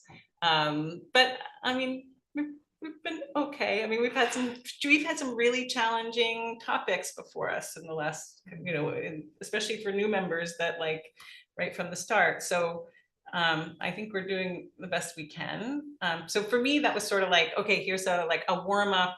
Let's practice these kind of skills and then work into the deeper stuff and hopefully, but that literally, I have no, like I said, expertise in this. This was just my instinct of what to propose. I think we're doing pretty well too. I will just say that. You know, obviously it's not every night is the easiest night in terms of our doing our best at communicating with one another, but I do think that overall, you know, we're functioning as a board. And it's always, and I will make space for a training because I value that, you know, opportunity to kind of take a higher level look at what our goals are collectively. So I would love to go through a process where every time I get the agenda, my stomach doesn't clench up, reminding me that I have to do this again. We need to do better than we've been doing. maybe we should do a select board yoga retreat. Or a tequila retreat. I don't know how the public would like. Red can retreat. And I've just given the bad news. Oysters. Oysters and red Yeah. can. And I've just given the bad news This to guy Ida just and went down Brandon over facing the weekend up. about budget season and how time consuming Yeah, that there is. are extra Yeah. meetings over budget season. Yeah. But I find it very exciting. Love working with I the will numbers. not do downward facing dog. Okay, so how about if we do this? Let's just go down and see what the pulse is of how people are feeling about what you want to do or what you don't want to do. Sue? Not this summer. Can we start it in September? Okay. That's a good feedback. Lanny, any thoughts? I'll make time for it, but the problem I have is that we're already 4 months into this, okay? We're gonna have a turnover of the board next year. All right, we have training in September. How valuable is that training and how much rate of return the taxpayer is gonna get? This is the biggest concern that I have is that I realize that this is not individually, it's not a lot of money for training, but we have had numerous trainings in the past on many different things. And the core thing that we're still lacking is interpersonal communications. And board process is very weak for us. We need to concentrate on the core values of team and collaboration and effective meetings that we're not doing. That's the kind of training that we need as a board. All this other stuff is just smoke and mirrors because it does not help us with the core things that we need to do for this town. I mean, I think the Prism Solutions work can help to get us exactly where you're talking about. And one of the other goals that when we first embarked on this journey, forgive me for using that phrase, it was Don't say that around Jim. to try to find something like the board doing sort of this research and experimentation to try to kind of come up with just a couple of these workshop sessions, the kind of professional development work that would strengthen the board year to year to year, so that all the overturning boards say like, okay, you're going to get this like shared values and group norms workshop, and you're going to help the sitting board at that time determine what those are for that board, for the town, for that time. And it's been a primary part of the goal. I don't know that we've gotten there yet, but I think we could get there. And I don't want to take too much more time on this. We've heard from, did we hear your final thoughts, Ida? I guess I hear your point, Lanny, that we're gonna have a new board, but I do think if we do this in September, and I like the idea of doing it starting in September, that's still like about 6 months before new people come on, and before members continuing either way. I guess, yeah, just thinking out loud, but I think it would still make sense to do something in September and hopefully, yeah, plan further in the future. So there is, like we had with the Dominant Cloud workshop soon after we got elected, some like structure in place. So once there is a new board, there's kind of something brief to bring us all together at that higher level. Say, okay, now we're new boards. This is how we want to work together. This is our collective vision. Do we need to update it? And then, yeah. And I would, sorry, when I come to you guys, I just want to interject that I've asked for feedback before, but like seriously, like if we are gonna set something up with Prism Solutions for September, they will want to know, like if any board member wants to share with me, like Lanny, whatever, like you want us to work on, share that with me. I'll share it with the consultants, and like they can try to incorporate that into whatever we're gonna develop. And like, let's develop the best bang for our buck for this body of people, whoever it may be. Mary? Yeah, I think that at the very least, I think we do need a month when we're not doing some training. Mhm. I really feel that you don't want to burn people out right before we're working on budget, because you start in October and you hit the deck running. Yeah. And so I just, whenever it ends up being, I do think that we need to regroup after having some downtime, because if you're meeting week after week after week after week, it gets draining. And people need vacations, people need to meet with friends, family, whatever. And I think it's important. That's all I'll say. I think that the trainings we've had have been great. They've been productive, both on a personal level and then on, particularly I've liked things where I really like when Dominic could focus us on effective and efficient. And we're getting there. We're not there yet, but we're getting there. It's much better than it used to be. Yeah. But so I do like it when we have a goal that we can reach for. We're not always going to be perfect. Everything turn out to be totally different because select board members are different. They have different values. Sometimes they have widely diverse experiences and talents. And I think that's the name of the game. And that's also healthy, I think. Maybe Brandon? I'm willing to try things to help interpersonal communication.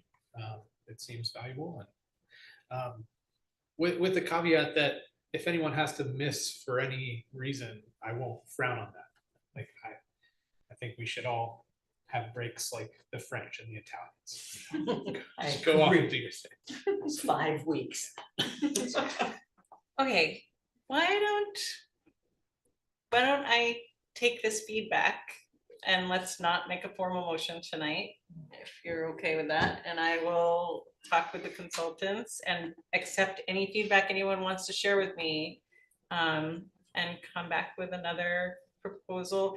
I will say that I did throw out I do think we should try to do the listening sessions in August and October, even if not everyone can be there, which I think is fine because it's going to be more informal, smaller venue in the potentially in different libraries. But we've been talking about it so much for so long that I would like the board's blessing to just kind of continue to pursue that, and maybe I'll just do a big doodleful or something, or I mean, if that, yeah, the one question about the training, and I will admit that I was a big Est fan, lock you into a hotel for the weekend and make you deal with your personal stuff. So I would prefer, yeah, it was crazy, but I'd like to go and do a day I don't, like an hour and a half here, is that possible they can do, just like get Like a into little it, go retreat. through it, and then we're done? That's because always we do an hour and a half here, and if these things build on each other, I don't remember what we did. I'm not in the middle of it, and it's easier for me to take one day, a Saturday or Sunday, and just be able to do it. So I'm just. No, but how does the board feel about that? I think that's a good suggestion. Oh, yeah, I'll see what Mike thinks. I mean, I always liked, because I'm in the service industry and I work every Saturday, but I would take a Saturday off for this. Or if the board were willing to entertain a Sunday, then I would totally do that. But No. okay. No, okay. So anyway, let's put that in the mix. And I mean, I'm also down for that. I'm like, you know, I'm a little geeky about this stuff, and I appreciate that not everyone is. So I really value the feedback that everyone has shared. And at that, I Chair, will. Yeah. If I may, perhaps you could ask Prism themselves how they measure success of training. They do, and I do have they did summarize the trainings that we did. I don't know that they ever sent it to me. I asked because I was looking when I made a list of all the trainings we did last year that I sent to you in this email this afternoon. And I was like, I know we mixed up like the things we set out to do, we didn't manage to do them all. And then we actually added an extra Zoom. Anyway, I reached out to Melinda to just say, can you refresh me? And so she sent me basically her notes of what we did in those things that I'm happy to share with This you. is what I believe that Sue's getting at, is though that you've, you know, over 2 sessions, you know, you work on stuff and then we have all this interpersonal crap that comes up between the next one. If we could just hammer this thing out on a day and get this done and reach the goal, We'll do a so much retreat. better. Yeah, and it's kind of how we did it when we created the document I was referring to. Like they were sessions, we did them at the village up in one of the big, like it was kind of like a retreat setting with a facilitator, and it was really beneficial. Let's all bring our boxing gloves and No, non-violent retreat communication. So I'm not sure this is, I'm not sure this is exactly applicable here, but it could be somewhat applicable. A friend of mine wrote this book and she's been touring with it recently. It's on how the kind of philanthropy industry, if you could call it that, has changed over the last 40 or so years, maybe 50 years. And it changed from what we knew of as charity, helping folks, to this like very quantifiable thing. And it turns out that a lot of what was valuable in charitable work and donations, that kind of world, was stuff that was not quantifiable. So it's like stuff that you actually can't measure. And so they stopped, like the Gates Foundation and the Ford Foundation, like they do not fund things that cannot be measured quantifiably. And so it's like left a lot of things like that used to be covered by charity now have gotten nothing. And anyway, so there could be unmeasurable things that we could miss out on. Okay, shall we move on to commission reports? We're done with that discussion for now. Lanny? I have nothing, unfortunately. Sue? Nope. Ida? Just one thing I wanted to just note for the board's interest for the Energy Commission. They did approve some funds from their Climate Action Reserve Fund to move forward with design and installation of heat pumps at the public safety building, which is something that they've been working towards for a while. So they've taken a step to appropriate the right funds, and then the funds for the heat pumps themselves will come from the Energy and Conservation Block Grant. So that's just an energy efficiency update for. Can you provide that to me for the minutes? Yeah, sure. Yeah, that'd be great. Thanks. Barry, anything? Nothing. Brandon? Yes, the Housing and Homelessness Committee met this past week, and the bulk of discussion was about let's call it a directory of rental housing here in Hartford, and kind of what we might see as the purpose of creating that, or the committee, the purpose of asking the select board to create that. So we continued work on that, and we mentioned kind of finding out who owns rentals, like if any large out-of-state companies, for example, own lots and lots of rentals here, and knowing that could be the first step to making sure they're following our rules here, as well as I actually brought up in the meeting that the Federal Trade Commission and the FBI have been investigating a software thing, an internet-based thing called, what is it called? RealPage. And RealPage, Lena Khan, who leads the FTC, has accused RealPage of being a price fixing operation via algorithm. And we're trying to, one of my pieces of homework is to ask the state whether they have any data as to how prevalent RealPage has been in Hartford. So that was the bulk of our discussion. Thank you. I have a couple town plan steering committee met on June 10th to review a second round of strategies proposed by consultants from Better City for the economic development chapter update of the town plan. A fully remote community forum to collect input on the proposed strategies was scheduled for June 18th, but had to be canceled due to the technical issues at town hall. A new date has not been rescheduled. Planning Commission met last night to review several applications, including a lot line adjustment, property subdivision, and site plans for the Windsor District Courthouse renovation, a proposed car wash on Sykes Mountain Avenue, and the Havens Low Barrier Shelter. The Havens site plan had been approved in December, but they have since determined that the renovation of the existing structure is no longer tenable, so they are developing a new plan with an entirely new structure. All applications were approved with some amendments.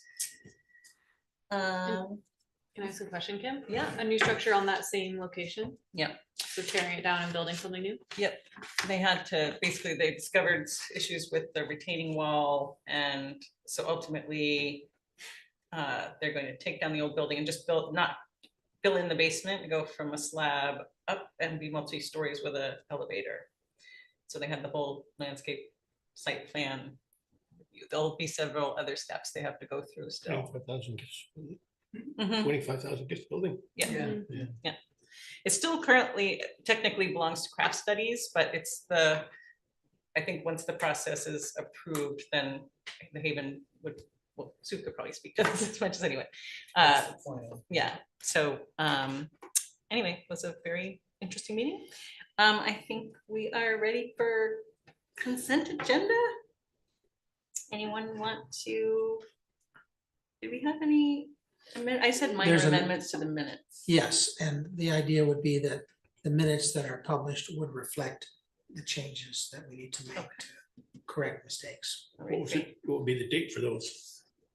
It's just the 6/11. June 11th, yeah. There was one passage that inaccurately quotes Mary on a certain point. Right. I'll make a motion. Great. Make a motion that we approve payroll ending 6/22/2024. Approve AP manifest of 6/21/2024 and 6/27/2024. Approve amended meeting minutes of 6/11/2024. And that's it. Do I have a second? Second. Okay, motion by Lanny, second by Ida. All those in favor say aye. Aye. Okay, 6 in favor, 0 opposed. I would like it. Motion to adjourn. Wait, we gotta wait 5 minutes. We gotta wait 5 minutes because it says 8:25. I want it for the record. First, hopefully only ever time as chair. Okay, Mary moves to the adjourn. A second. Sue Buckles seconds. All in favor say aye. Aye. All right. Have a lovely evening. You too. Great job, Kim. Yes, we'll get these minutes to Mike Hoyt so he can see how it's done.